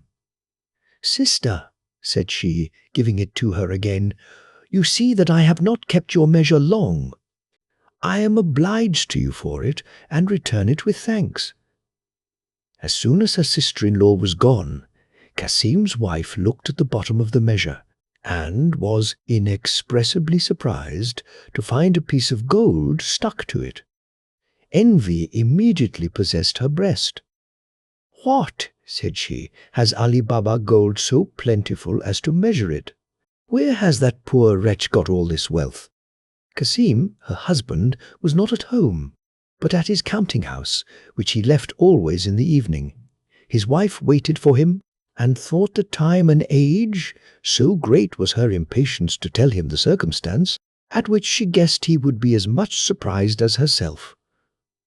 When Cassim came home, his wife said to him, "Cassim, I know you think yourself rich, but you are much mistaken. Ali Baba is infinitely richer than you. He does not count his money, but measures it." Cassim desired her to explain the riddle, which she did by telling him the stratagem she had used to make the discovery, and showed him the piece of money, which was so old that they could not tell in what prince's reign it was coined. Cassim, instead of being pleased, conceived a base envy at his brother's prosperity. He could not sleep all that night, and went to him in the morning before sunrise. Although after he had married the rich widow, he had never treated him as a brother, but neglected him. "Ali Baba," said he, accosting him, "you are very reserved in your affairs. You pretend to be miserably poor, and yet you measure gold." "How, brother?" replied Ali Baba. "I do not know what you mean. Explain yourself." "Do not pretend ignorance," replied Cassim, showing him the piece of gold his wife had given him. "How many of these pieces," added he, "have you? My wife found this at the bottom of the measure you borrowed yesterday." By this discourse Ali Baba perceived that Cassim and his wife, through his own wife's folly, knew what they had so much reason to conceal. But what was done could not be recalled, therefore, without shewing the least surprise or trouble. He confessed all, told his brother by what chance he had discovered this retreat of the thieves, in what place it was, and offered him part of his treasure to keep the secret. "I expect as much," replied Cassim haughtily, "but I must know exactly where this treasure is, and how I may visit it myself when I choose. Otherwise I will go and inform against you, and then you will not only get no more, but will lose all you have, and I shall have a share for my information." Ali Baba, more out of his natural good temper than frightened by the menaces of his unnatural brother, told him all he desired, and even the very words he was to use to gain admission into the cave. Cassim, who wanted no more of Ali Baba, left him, resolving to be beforehand with him and hoping to get all the treasure to himself. He rose the next morning long before the sun, and set out for the forest with 10 mules bearing great chests, which he designed to fill, and followed the road which Ali Baba had pointed out to him. He was not long before he reached the rock, and found out the place by the tree, and other marks, which his brother had given him. When he reached the entrance of the cavern, he pronounced the words, "Open, Sesame," and the door immediately opened, and when he was in, closed upon him. In examining the cave, he was in great admiration to find much more riches than he had apprehended from Ali Baba's account. He was so covetous and greedy of wealth that he could have spent the whole day in feasting his eyes with so much treasure, if the thought that he came to carry some away had not hindered him. He laid as many bags of gold as he could carry at the door of the cavern, but his thoughts were so full of the great riches he should possess that he could not think of the necessary word to make it open, but instead of sesame said, "Open, barley," and was much amazed to find that the door remained fast shut. He named several sorts of grain, but still the door would not open. Cassim had never expected such an incident, and was so alarmed at the danger he was in, that the more he endeavored to remember the word "sesame," the more his memory was confounded, and he had as much forgotten it as if he had never heard it mentioned. He threw down the bags he had loaded himself with and walked distractedly up and down the cave, without having the least regard to the riches that were round him. About noon the robbers chanced to visit their cave, and at some distance from it saw Cassim's mules straggling about the rock, with great chests on their backs. Alarmed at this novelty, they galloped full speed to the cave. They drove away the mules, which Cassim had neglected to fasten, and they strayed through the forest so far that they were soon out of sight. The robbers never gave themselves the trouble to pursue them, being more concerned to know to whom they belonged. And while some of them searched about the rock, the captain and the rest went directly to the door. With their naked sabres in their hands, and pronouncing the proper words, it opened. Cassim, who heard the noise of the horses' feet from the middle of the cave, never doubted of the arrival of the robbers and his approaching death, but was resolved to make one effort to escape from them. To this end he rushed to the door, and no sooner heard the word "Sesame," which he had forgotten, and saw the door open, than he ran out and threw the leader down, but could not escape the other robbers, who with their sabres soon deprived him of life. The first care of the robbers after this was to examine the cave. They found all the bags which Cassim had brought to the door, to be ready to load his mules, and carried them again to their places, without missing what Ali Baba had taken away before. Then, holding a council and deliberating upon this occurrence, they guessed that Cassim, when he was in, could not get out again, but could not imagine how he had entered. It came into their heads that he might have got down by the top of the cave, but the aperture by which it received light was so high, and the rocks so inaccessible without, that they gave up this conjecture. That he came in at the door they could not believe, however, unless he had the secret of making it open. In short, none of them could imagine which way he had entered, for they were all persuaded nobody knew their secret, little imagining that Ali Baba had watched them. It was a matter of the greatest importance to them to secure their riches. They agreed, therefore, to cut Cassim's body into quarters, to hang 2 on one side and 2 on the other, within the door of the cave, to terrify any person who should attempt again to enter.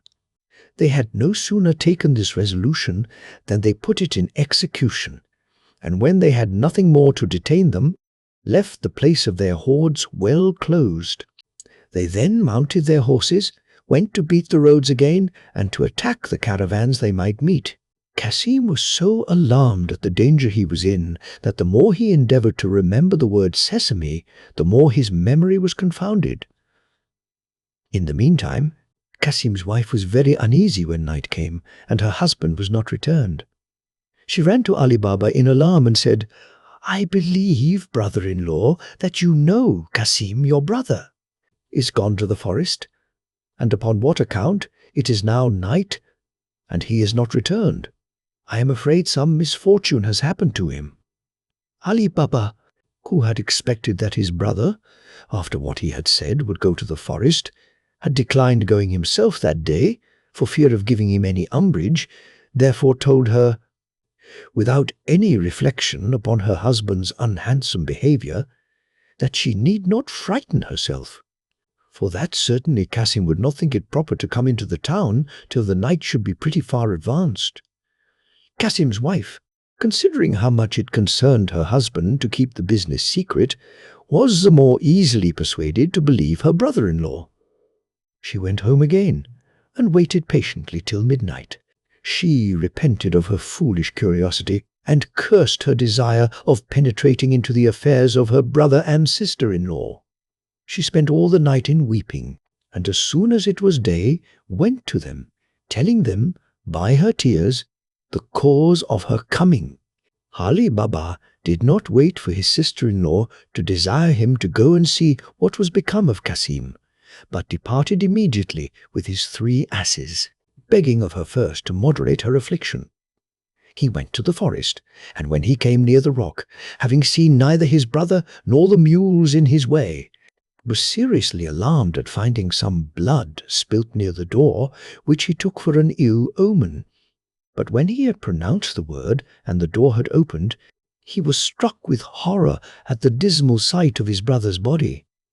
Without adverting to the little fraternal affection his brother had shewn for him, Ali Baba went into the cave to find something to enshroud his remains, and having loaded one of his asses with them, covered them over with wood. The other 2 asses he loaded with bags of gold, covering them with wood also as before, and then bidding the door shut, came away, but was so cautious as to stop some time at the end of the forest, that he might not go into the town before night. When he came home, he drove the 2 asses loaded with gold into his little yard and left the care of unloading them to his wife, while he led the other to his sister-in-law's house.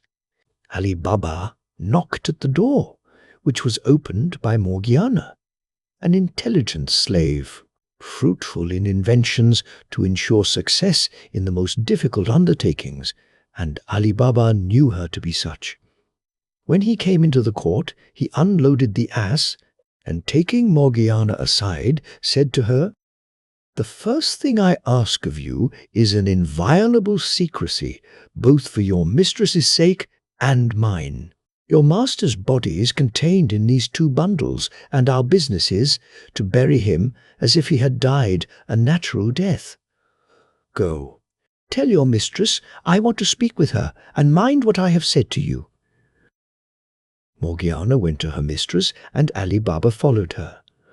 "Well, brother," said she, with impatience, "what news do you bring me of my husband? I perceive no comfort in your countenance." "Sister," answered Ali Baba, "I cannot satisfy your inquiries unless you hear my story without speaking a word, for it is of as great importance to you as to me to keep what has happened secret." "Alas," said she, "this preamble lets me know that my husband is not to be found, but at the same time I know the necessity of secrecy, and I must constrain myself. Say on, I will hear you." Ali Baba then detailed the incidents of his journey till he came to the finding of Kasim's body. "Now," said he, "sister, I have something to relate which will afflict you the more because it is what you so little expect. But it cannot now be remedied. If my endeavours can comfort you, I offer to put that which God hath sent me to what you have, and marry you, assuring you that my wife will not be jealous, and that we shall live happily together. If this proposal is agreeable to you, we must think of acting so that my brother should appear to have died a natural death. I think you may leave the management of the business to Morgiana, and I will contribute all that lies in my power to your consolation." What could Kasim's widow do better than accept of this proposal? For though her first husband had left behind him a plentiful substance, his brother was now much richer, and by the discovery of this treasure might be still more so.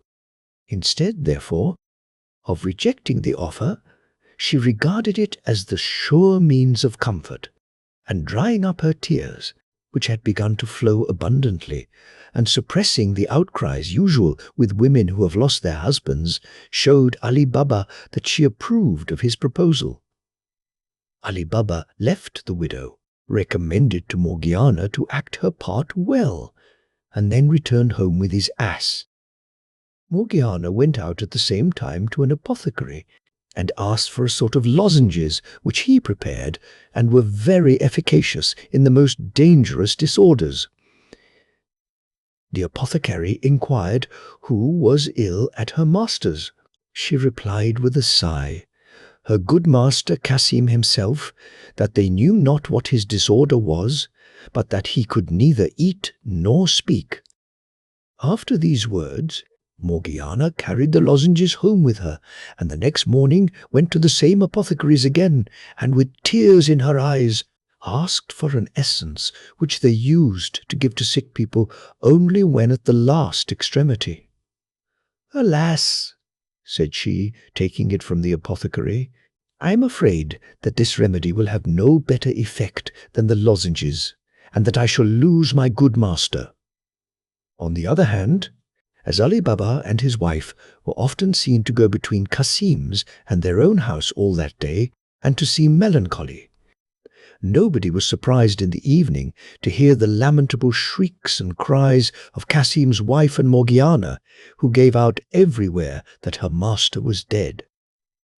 The next morning, soon after day appeared, Morgiana, who knew a certain old cobbler that opened his stall early before other people, went to him, and bidding him good morrow, put a piece of gold into his hand.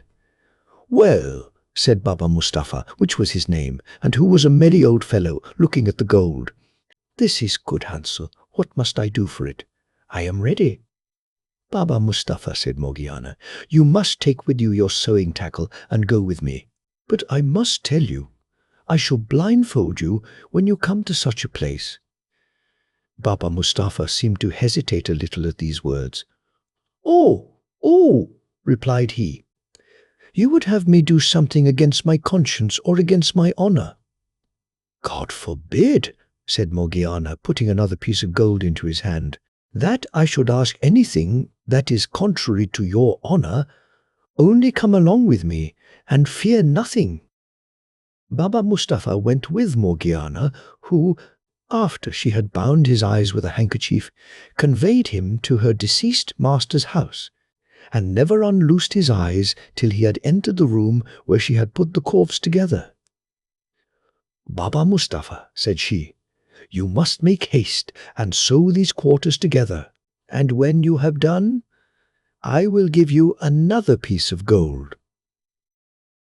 After Baba Mustafa had finished his task, she blindfolded him again, gave him the third piece of gold as she had promised, and recommending secrecy to him, carried him back to the place where she first bound his eyes, pulled off the bandage, and let him go home, but watched him, that he returned toward his stall till he was quite out of sight, for fear he should have the curiosity to return and track her. By the time Morgiana had warmed some water to wash the body, Ali Baba came with incense to embalm it, after which it was sewn up in a winding sheet. Not long after, the joiner, according to Ali Baba's orders, brought the bier, which Morgiana received at the door, and helped Ali Baba to put the body into it, when she went to the mosque to inform the imam that they were ready. The people of the mosque, whose business it was to wash the dead, offered to perform their duty, but she told them that it was done already. Morgiana had scarcely got home before the imam and the other ministers of the mosque arrived. 4 neighbors carried the corpse on their shoulders to the burying ground, following the imam, who recited some prayers. Morgiana, as a slave to the deceased, followed the corpse, weeping, beating her breast and tearing her hair, and Ali Baba came after with some neighbors, who often relieved the others in carrying the corpse to the burying ground. Kasim's wife stayed at home mourning, uttering lamentable cries with the women of the neighborhood, who came according to custom during the funeral, and joining their lamentations with hers, filled the quarter far and near with sorrow. In this manner, Kasim's melancholy death was concealed and hushed up between Ali Baba, his wife, Kasim's widow, and Morgiana with so much contrivance that nobody in the city had the least knowledge or suspicion of the cause of it. 3 or 4 days after the funeral, Ali Baba removed his few goods openly to the widow's house. But the money he had taken from the robbers he conveyed thither by night, soon after the marriage with his sister-in-law was published. And as these marriages are common in the Mussulman religion, nobody was surprised. As for Kasim's warehouse, Ali Baba gave it to his own eldest son, promising that if he managed it well, he would soon give him a fortune to marry very advantageously according to his situation. Let us now leave Ali Baba to enjoy the beginning of his good fortune, and return to the 40 robbers. They came again at the appointed time to visit their retreat in the forest, but great was their surprise to find Kasim's body taken away, with some of their bags of gold. "We are certainly discovered," said the captain, "and if we do not speedily apply some remedy, shall gradually lose all the riches which we have, with so much pains and danger, been so many years amassing together. All that we can think of, the loss which we have sustained, is that the thief whom we surprised had the secret of opening the door, and we arrived luckily as he was coming out, but his body being removed, and with it some of our money, plainly shows that he had an accomplice. And as it is likely that there were but 2 who had discovered our secret, and one has been caught, we must look narrowly after the other. What say you, my lads?" All the robbers thought the captain's proposal so advisable that they unanimously approved of it and agreed that they must lay all other enterprises aside to follow this closely and not give it up till they had succeeded. "I expected no less," said the captain, "from your fidelity. But, first of all, one of you who is artful and enterprising must go into the town disguised as a traveller to try if he can hear any talk of the strange death of the man whom we have killed, as he deserved, and endeavour to find out who he was and where he lived. This is a matter of the first importance for us to ascertain, that we may do nothing which we may have reason to repent of, by discovering ourselves in a country where we have lived so long unknown. But to warn him who shall take upon himself this commission, and to prevent our being deceived by his giving us a false report, I ask you all, if you do not think that in case of treachery, or even error of judgment, he should suffer death." Without waiting for the suffrages of his companions, one of the robbers started up and said, "I submit to this condition, and think it an honour to expose my life by taking the commission upon me.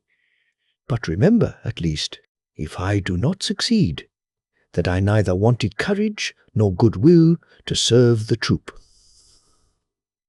After this robber had received great commendations from the captain, he disguised himself, and taking his leave of the troop that night, went into the town just at daybreak, and walked up and down till accidentally he came to Baba Mustapha's stall, which was always open before any of the shops.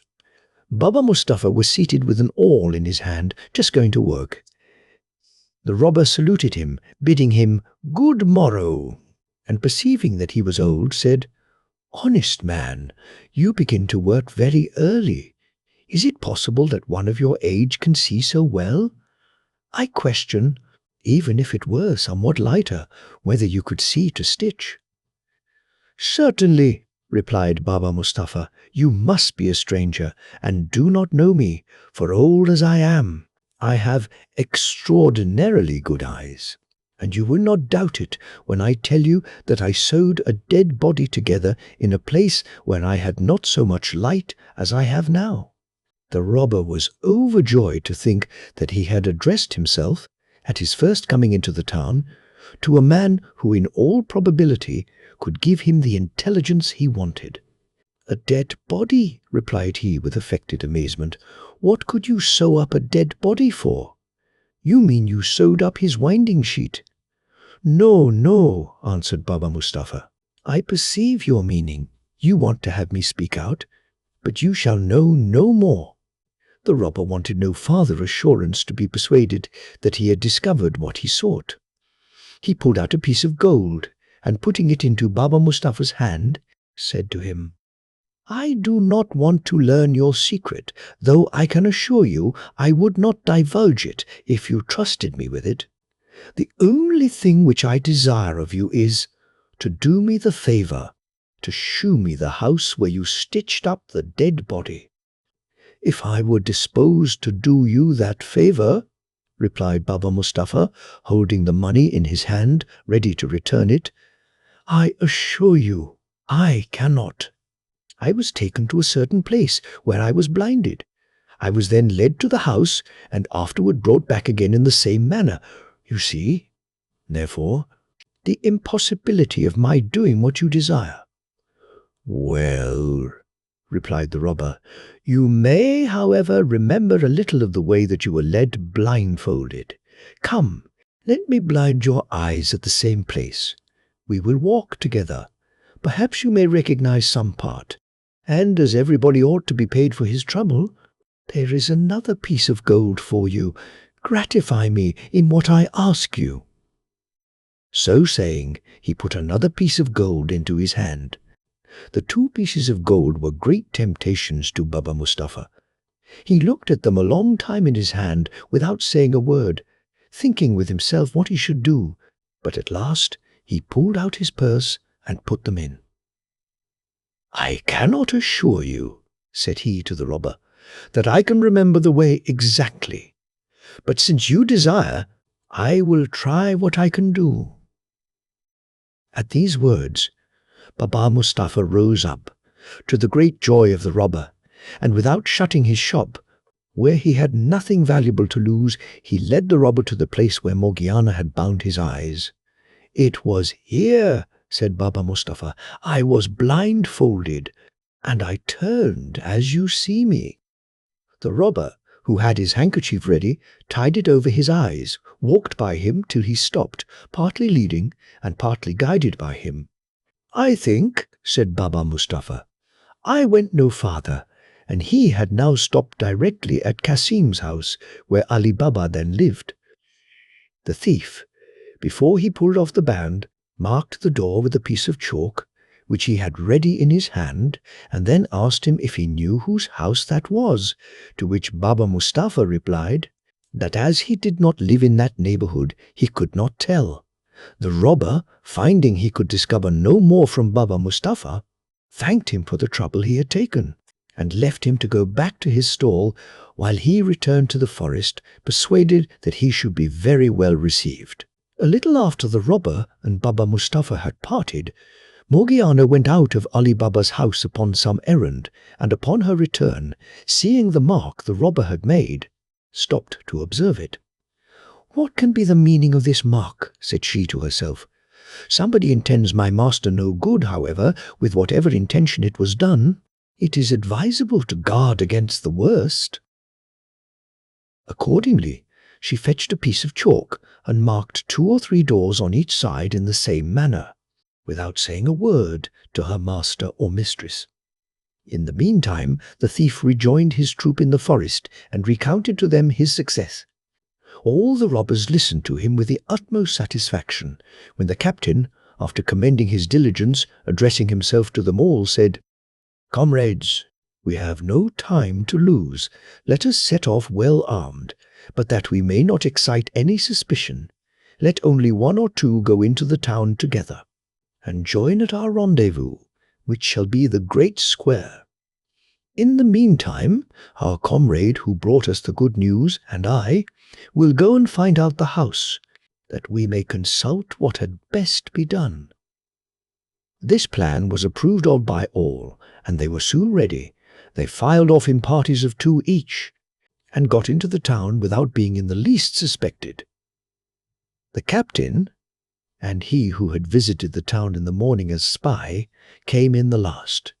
He led the captain into the street, where he had marked Ali Baba's residence, and when they came to the first of the houses which Morgiana had marked, he pointed it out. But the captain observed that the next door was chalked in the same manner, and shewing it to his guide, asked him which house it was, that or the first. The guide was so confounded that he knew not what answer to make, but still more puzzled when he saw 5 or 6 houses similarly marked. He assured the captain, with an oath, that he had marked but one, and could not tell who had chalked the rest, so that he could not distinguish the house which the cobbler had stopped at. The captain, finding that their design had proved abortive, went directly to the place of rendezvous, and told the first of his troop whom he met that they had lost their labour, and must return to their cave. When the troop was all got together, the captain told them the reason of their returning, and presently the conductor was declared by all worthy of death. He condemned himself, acknowledging that he ought to have taken better precaution, and prepared to receive the stroke from him who was appointed to cut off his head. Another of the gang, who promised himself that he should succeed better, immediately presented himself, and his offer being accepted, he went and corrupted Baba Mustafa, as the other had done, and being shewn the house, marked it in a place more remote from sight, with red chalk. Not long after, Morgiana, whose eyes nothing could escape, went out, and seeing the red chalk, and arguing with herself as she had done before, marked the other neighbours, houses in the same place and manner. The robber, at his return to his company, valued himself much on the precaution he had taken, which he looked upon as an infallible way of distinguishing Ali Baba's house from the others, and the captain, and all of them thought it must succeed. They conveyed themselves into the town with the same precaution as before. But when the robber and his captain came to the street, they found the same difficulty, at which the captain was enraged, and the robber in as great confusion as his predecessor. Thus the captain and his troop were forced to retire a second time, and much more dissatisfied, while the unfortunate robber, who had been the author of the mistake, underwent the same punishment, which he willingly submitted to. The captain, having lost 2 brave fellows of his troop, was afraid of diminishing it too much by pursuing this plan to get information of the residence of their plunderer. He found by their example that their heads were not so good as their hands on such occasions, and therefore resolved to take upon himself the important commission. Accordingly, he went and addressed himself to Baba Mustafa, who did him the same service he had done to the other robbers. He did not set any particular mark on the house, but examined and observed it so carefully, by passing often by it, that it was impossible for him to mistake it. The captain, well satisfied with his attempt, and informed of what he wanted to know, returned to the forest, and when he came into the cave, where the troop waited for him, said, "Now, comrades, nothing can prevent our full revenge, as I am certain of the house, and in my way hither I have thought how to put it into execution. But if anyone can form a better expedient, let him communicate it." He then told them his contrivance, and as they approved of it, ordered them to go into the villages about and buy 19 mules with 38 large leather jars, one full of oil and the others empty. In 2 or 3 days' time, the robbers had purchased the mules and jars, and as the mouths of the jars were rather too narrow for his purpose, the captain caused them to be widened, and after having put one of his men into each with the weapons which he thought fit, leaving open the seam which had been undone to leave them room to breathe, he rubbed the jars on the outside with oil from the full vessel.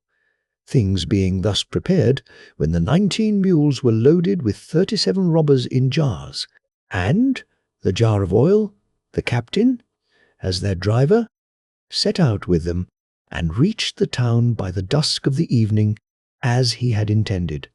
He led them through the streets, till he came to Ali Baba's, at whose door he designed to have knocked, but was prevented by his sitting there after supper, to take a little fresh air.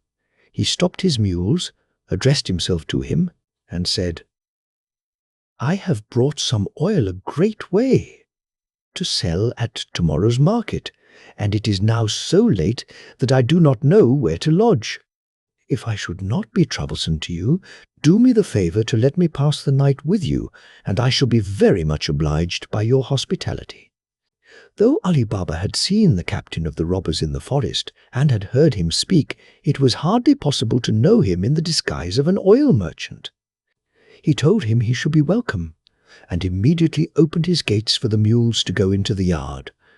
At the same time he called to a slave, and ordered him, when the mules were unloaded, to put them into the stable and give them fodder, and then went to Morgiana to bid her get a good supper. He did more. When he saw the captain had unloaded his mules, and that they were put into the stables as he had ordered, and he was looking for a place to pass the night in the air, he brought him into the hall, where he received his company, telling him he would not suffer him to be in the court. The captain excused himself on pretence of not being troublesome, but really to have room to execute his design, and it was not till after the most pressing importunity that he yielded. Ali Baba, not content to keep company till supper was ready, with the man who had a design on his life, continued talking with him till it was ended, and repeating his offer of service.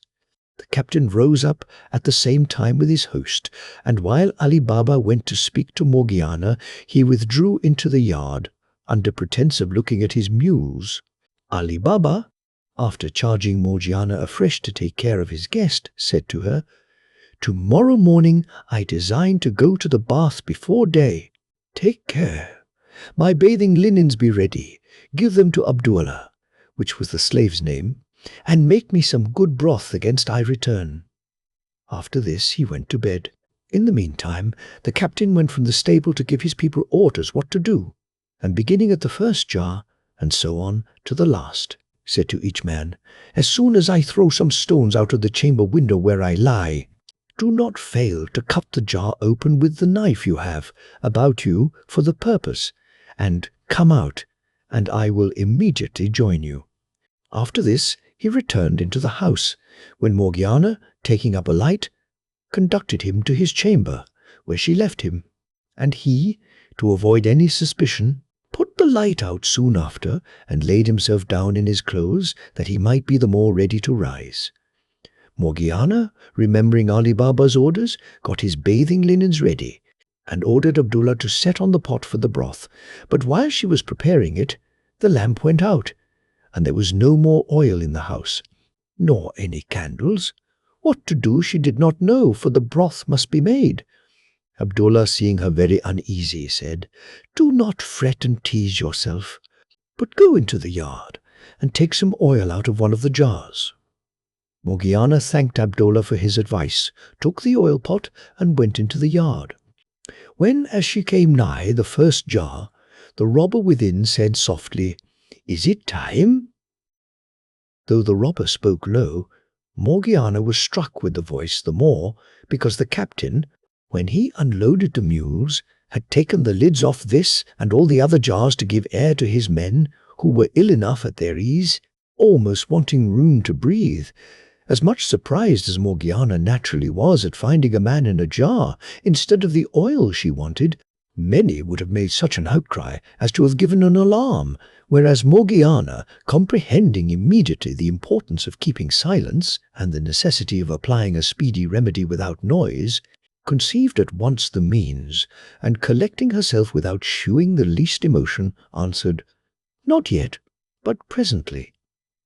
She went in this manner to all the jars, giving the same answer, till she came to the jar of oil. By this means Morgiana found that her master Ali Baba, who thought that he had entertained an oil merchant, had admitted 38 robbers into his house, regarding this pretended merchant as their captain. She made what haste she could to fill her oil pot, and returned into her kitchen, where, as soon as she had lighted her lamp, she took a great kettle, went again to the oil jar, filled the kettle, set it on a large wood fire, and as soon as it boiled, went and poured enough into every jar to stifle and destroy the robber within. When this action, worthy of the courage of Morgiana, was executed without any noise, she returned into the kitchen with the empty kettle, and having put out the great fire she had made to boil the oil, and leaving just enough to make the broth, put out the lamp also, and remained silent, resolving not to go to rest till she had observed what might follow through a window of the kitchen, which opened into the yard. She had not waited long before the captain of the robbers got up, opened the window, and finding no light, and hearing no noise, or anyone stirring in the house, gave the appointed signal by throwing little stones, several of which hit the jars, as he doubted not by the sound they gave. He then listened, but not hearing or perceiving anything whereby he could judge that his companion stirred, he began to grow very uneasy, threw stones again a second and also a third time, and could not comprehend the reason that none of them should answer his signal. Much alarmed, he went softly down into the yard, and going to the first jar, whilst asking the robber, whom he thought alive, if he was in readiness, smelt the hot-boiled oil, which sent forth a steam out of the jar. Hence he suspected that his plot to murder Ali Baba and plunder his house was discovered. Examining all the jars one after another, he found that all the members of his gang were dead, and by the oil he missed out of the last jar, guessed the means and manner of their death. Enraged to despair at having failed in his design, he forced the lock of a door that led from the yard to the garden, and climbing over the walls, made his escape. When Morgiana heard no noise, and found, after waiting some time, that the captain did not return, She concluded that he had chosen rather to make his escape by the garden than the street door, which was double locked. Satisfied and pleased to have succeeded so well in saving her master and family, she went to bed. Ali Baba rose before day and, followed by his slave, went to the baths, entirely ignorant of the important event which had happened at home, for Morgiana had not thought it safe to wake him before, for fear of losing her opportunity, and after her successful exploit she thought it needless to disturb him. When he returned from the baths, the sun was risen. He was very much surprised to see the oil jars, and that the merchant was not gone with the mules. He asked Morgiana, who opened the door, and had let all things stand as they were, that he might see them, the reason of it. "My good master," answered she, "God preserve you and all your family. You will be better informed of what you wish to know when you have seen what I have to show you, if you will but give yourself the trouble to follow me." As soon as Morgiana had shut the door, Ali Baba followed her, when she requested him to look into the first jar and see if there was any oil. Ali Baba did so, and seeing a man, started back in alarm and cried out. "Do not be afraid," said Morgiana. "The man you see there can neither do you nor anybody else any harm. He is dead." "Ah, Morgiana," said Ali Baba, "what is it you show me? Explain yourself." "I will," replied Morgiana. "Moderate your astonishment, and do not excite the curiosity of your neighbors. Look into all the other jars." Ali Baba examined all the other jars, and when he came to that which had the oil in, found it prodigiously sunk, and stood for some time motionless, sometimes looking at the jars, and sometimes at Morgiana. Without saying a word, so great was his surprise, at last, when he had recovered himself, he said, "And what is become of the merchant?" "Merchant," answered she. "He is as much one as I am. I will tell you who he is, and what is become of him, but you had better hear the story in your own chamber, for it is time for your health that you had your broth after your bathing." While Ali Baba retired to his chamber, Morgiana went into the kitchen to fetch the broth, but before he would drink it, he first entreated her to satisfy his impatience and tell him what had happened, with all the circumstances, and she obeyed him. "This," she said, when she had completed her story, "is the account you asked of me, and I am convinced it is the consequence of what I observed some days ago, but did not think fit to acquaint you with. For when I came in one morning early, I found our street door marked with white chalk, and the next morning with red, upon which, both times without knowing what was the intention of those chalks, I marked 2 or 3 neighbours' doors on each side in the same manner. If you reflect on this, and what has since happened, you will find it to be a plot of the robbers of the forest, of whose gang there are 2 wanting, and now they are reduced to 3. All this shows that they had sworn your destruction, and it is proper you should be upon your guard. While there is one of them alive, for my part, I shall neglect nothing necessary to your preservation, as I am in duty bound."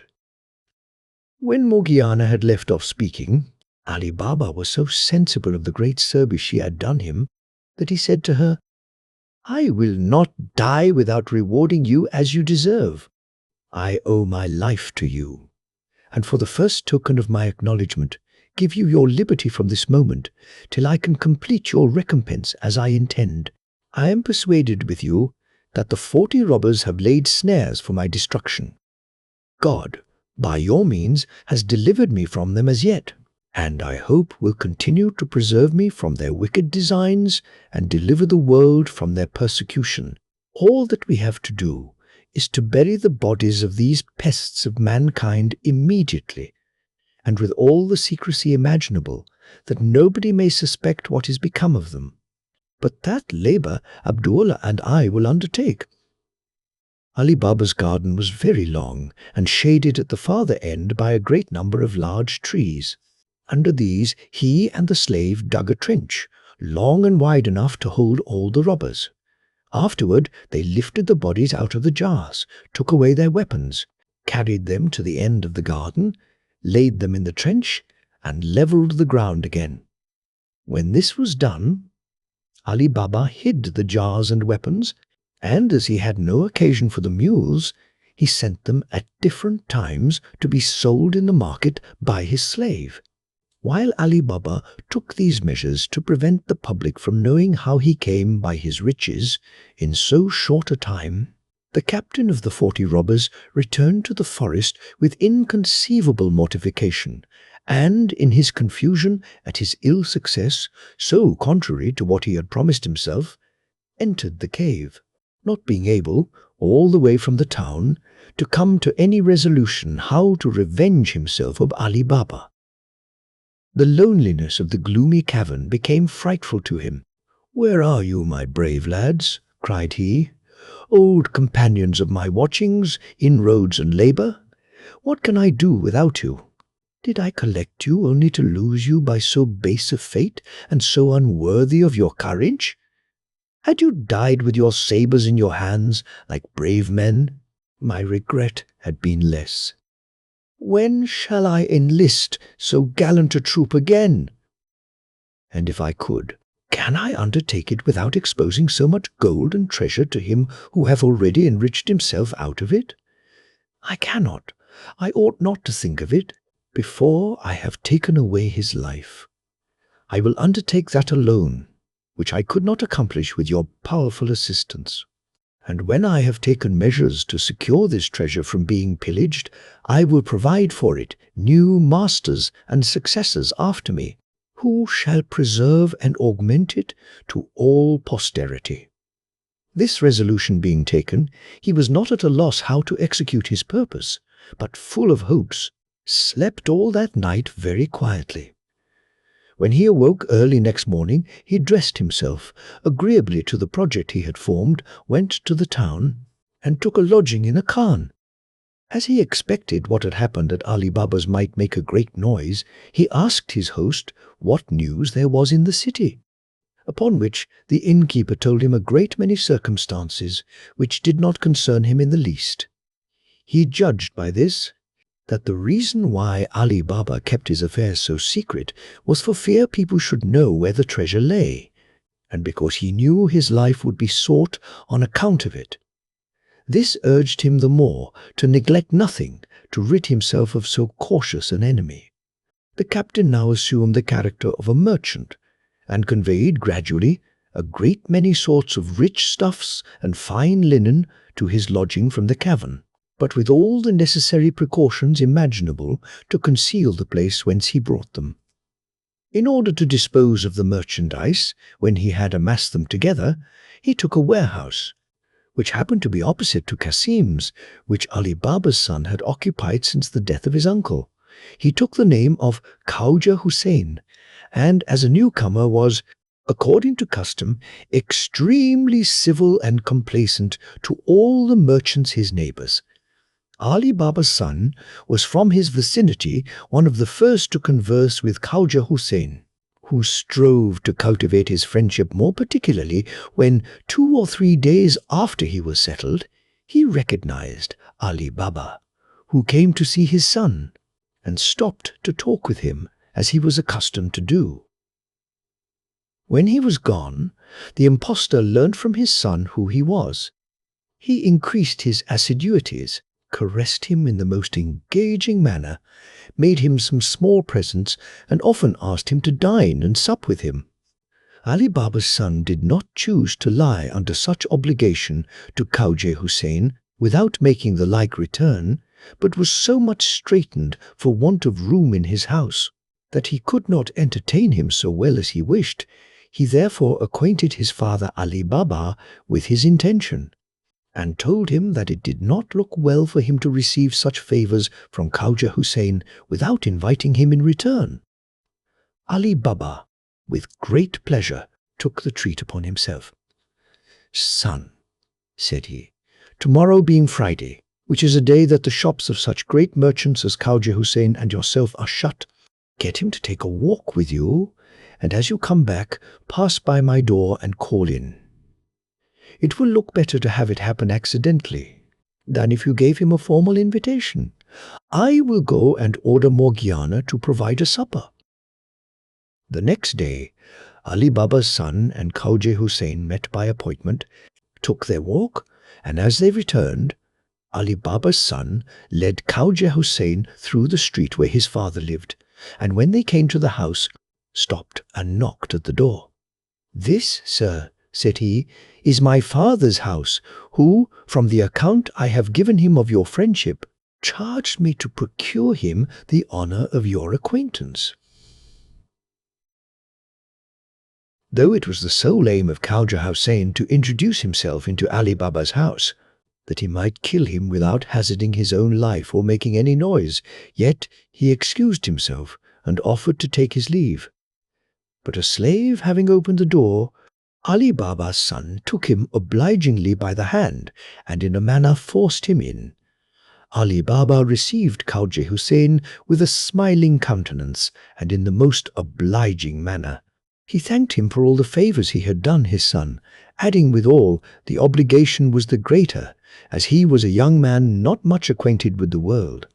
Khawaja Hussain returned the compliment by assuring Ali Baba that though his son might not have acquired the experience of older men, he had good sense equal to the knowledge of many others.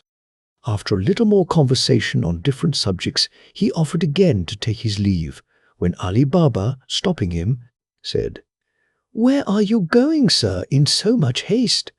I beg you would do me the honor to sup with me, though what I have to give you is not worth your acceptance, but such as it is, I hope you will accept it as heartily as I give it." "Sir," replied Khawaja Hussain, "I am thoroughly persuaded of your goodwill, and if I ask the favour of you, not to take it ill that I do not accept your obliging invitation, I beg of you to believe that it does not proceed from any slight or intention to affront, but from a reason which you would approve if you knew it." "And what may that reason be, sir?" replied Ali Baba, "if I may be so bold as to ask you." "It is," answered Khawaja Hussain, "that I can eat no victuals that have any salt in them. Therefore judge how I should feel at your table." "If that is the only reason," said Ali Baba, "it ought not to deprive me of the honor of your company at supper, for, in the first place, there is no salt ever put into my bread, and as to the meat we shall have tonight, I promise you there shall be none in that. Therefore you must do me the favor to stay. I will return immediately." Ali Baba went into the kitchen and ordered Morgiana to put no salt to the meat that was to be dressed that night, and to make quickly 2 or 3 ragouts besides what he had ordered, but be sure to put no salt in them. Morgiana, who was always ready to obey her master, could not help seeming somewhat dissatisfied at his strange order. "Who is this difficult man," said she, "who eats no salt with his meat? Your supper will be spoiled if I keep it back so long." "Do not be angry, Morgiana," replied Ali Baba. "He is an honest man, therefore do as I bid you." Morgiana obeyed, though with no little reluctance, and had a curiosity to see this man who ate no salt. To this end, when she had finished what she had to do in the kitchen, she helped Abdullah to carry up the dishes, and looking at Khawaja Hussain, knew him at first sight, notwithstanding his disguise, to be the captain of the robbers, and examining him very carefully, perceived that he had a dagger under his garment. "I am not in the least amazed," said she to herself, "that this wicked wretch, who is my master's greatest enemy, would eat no salt with him, since he intends to assassinate him, but I will prevent him." Morgiana, while they were eating, made the necessary preparations for executing one of the boldest acts ever meditated, and had just determined, when Abdullah came for the dessert of fruit, which she carried up, and as soon as he had taken the meat away, set upon the table. After that, she placed 3 glasses by Ali Baba, and going out, took Abdullah with her to sup, and to give Ali Baba the more liberty of conversation with his guest. Khwaja Hussain, or rather the captain of the robbers, thought he had now a favourable opportunity of being revenged on Ali Baba. "I will," said he to himself, "make the father and son both drunk. The son, whose life I intend to spare, will not be able to prevent my stabbing his father to the heart. And while the slaves are at supper, or asleep in the kitchen, I can make my escape over the gardens as before." Instead of going to supper, Morgiana, who had penetrated the intentions of the counterfeit Khwaja Hussain, would not give him time to put his villainous design into execution, but dressed herself neatly with a suitable headdress like a dancer, girded her waist with a silver gilt girdle, to which there hung a poniard with a hilt and guard of the same metal, and put a handsome mask on her face. When she had thus disguised herself, she said to Abdullah, "Take your tabor, and let us go and divert our master and his son's guest, as we do sometimes when he is alone." Abdullah took his tabor and played all the way into the hall before Morgiana, who, when she came to the door, made a low obeisance with a deliberate air, in order to draw attention, and by way of asking leave to exhibit her skill. Abdullah, seeing that his master had a mind to say something, left off playing. "Come in, Morgiana," said Ali Baba, "and let Khwaja Hussain see what you can do, that he may tell us what he thinks of you." "But, sir," said he, turning toward his guest, "do not think that I put myself to any expense to give you this diversion, since these are my slave and my cook and housekeeper, and I hope you will not find the entertainment they give us disagreeable."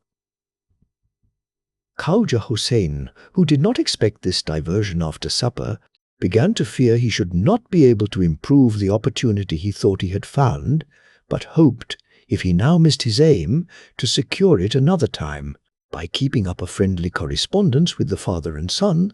Therefore, though he could have wished Ali Baba would have declined the dance, he had the complaisance to express his satisfaction at what he saw pleased his host. As soon as Abdullah saw that Ali Baba and Khwaja Hussain had done talking, he began to play on the tabor and accompanied it with an air, to which Morgiana, who was an excellent performer, danced in such a manner as would have created admiration in any other company besides that before which she now exhibited, among whom, perhaps, none but the false Khwaja Hussain was in the least attentive to her, the rest having seen her so frequently. After she had danced several dances with equal propriety and grace, she drew the poniard, and holding it in her hand began a dance, in which she outdid herself by the many different figures, light movements, and the surprising leaps and wonderful exertions with which she accompanied it. Sometimes she presented the poniard to one person's breast, sometimes to another's, and oftentimes seemed to strike her own. At last, as if she was out of breath, she snatched the tabor from Abdullah with her left hand, and holding the dagger in her right, presented the other side of the tabor, after the manner of those who get a livelihood by dancing, and solicit the liberality of the spectators. Ali Baba put a piece of gold into the tabor, as did also his son, and Khwaja Hussain, seeing that she was coming to him, had pulled his purse out of his bosom to make her a present, but while he was putting his hand into it, Morgiana, with a courage and resolution worthy of herself, plunged the poniard into his heart. Ali Baba and his son, shocked at this action, cried out aloud. "Unhappy wretch!" exclaimed Ali Baba, "what have you done to ruin me and my family?" "It was to preserve, not to ruin you," answered Morgiana. "For see here," continued she, opening the pretended Khwaja Hussain's garment, and showing the dagger, "what an enemy you had entertained! Look well at him, and you will find him to be both the fictitious oil merchant and the captain of the gang of 40 robbers. Remember, too, that he would eat no salt with you, And what would you have more to persuade you of his wicked design? Before I saw him, I suspected him as soon as you told me you had such a guest. I knew him, and you now find that my suspicion was not groundless." Ali Baba, who immediately felt the new obligation he had to Morgiana for saving his life a second time, embraced her. "Morgiana," said he, "I gave you your liberty, and then promised you that my gratitude should not stop there, but that I would soon give you higher proofs of its sincerity, which I now do by making you my daughter-in-law." Then addressing himself to his son, he said, "I believe you, son, to be so dutiful a child that you will not refuse Morgiana for your wife.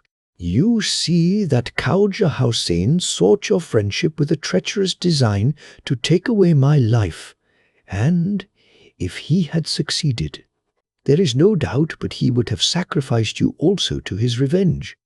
Consider that by marrying Morgiana, you marry the preserver of my family and your own."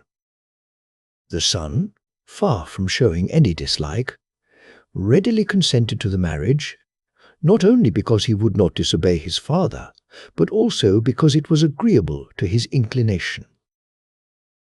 After this, they thought of burying the captain of the robbers with his comrades, and did it so privately that nobody discovered their bones till many years after, when no one had any concern in the publication of this remarkable history.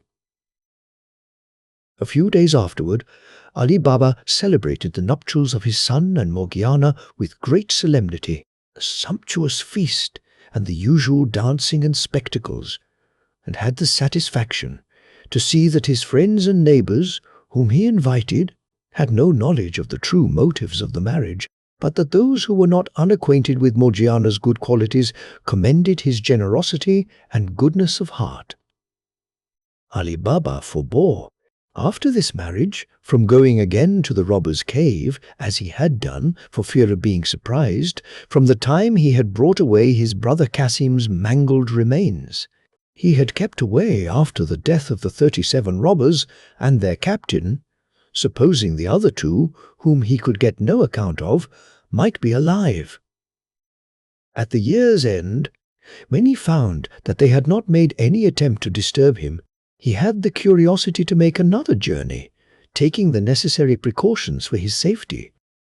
He mounted his horse, and when he came to the cave and saw no footsteps of men or beasts, looked upon it as a good sign. He alighted, tied his horse to a tree, then approaching the entrance and pronouncing the words, "Open, Sesame!" the door opened. He entered the cavern, and by the condition he found things in, judged that nobody had been there since the false Khawaja Hussain, when he had fetched the goods for his shop, that the gang of 40 robbers was completely destroyed, and no longer doubted that he was the only person in the world who had the secret of opening the cave, so that all the treasure was at his sole disposal. Having brought with him a wallet, he put into it as much gold as his horse would carry, and returned to town. Afterward, Ali Baba carried his son to the cave, and taught him the secret, which they handed down to their posterity, who, using their good fortune with moderation, lived in great honor and splendor.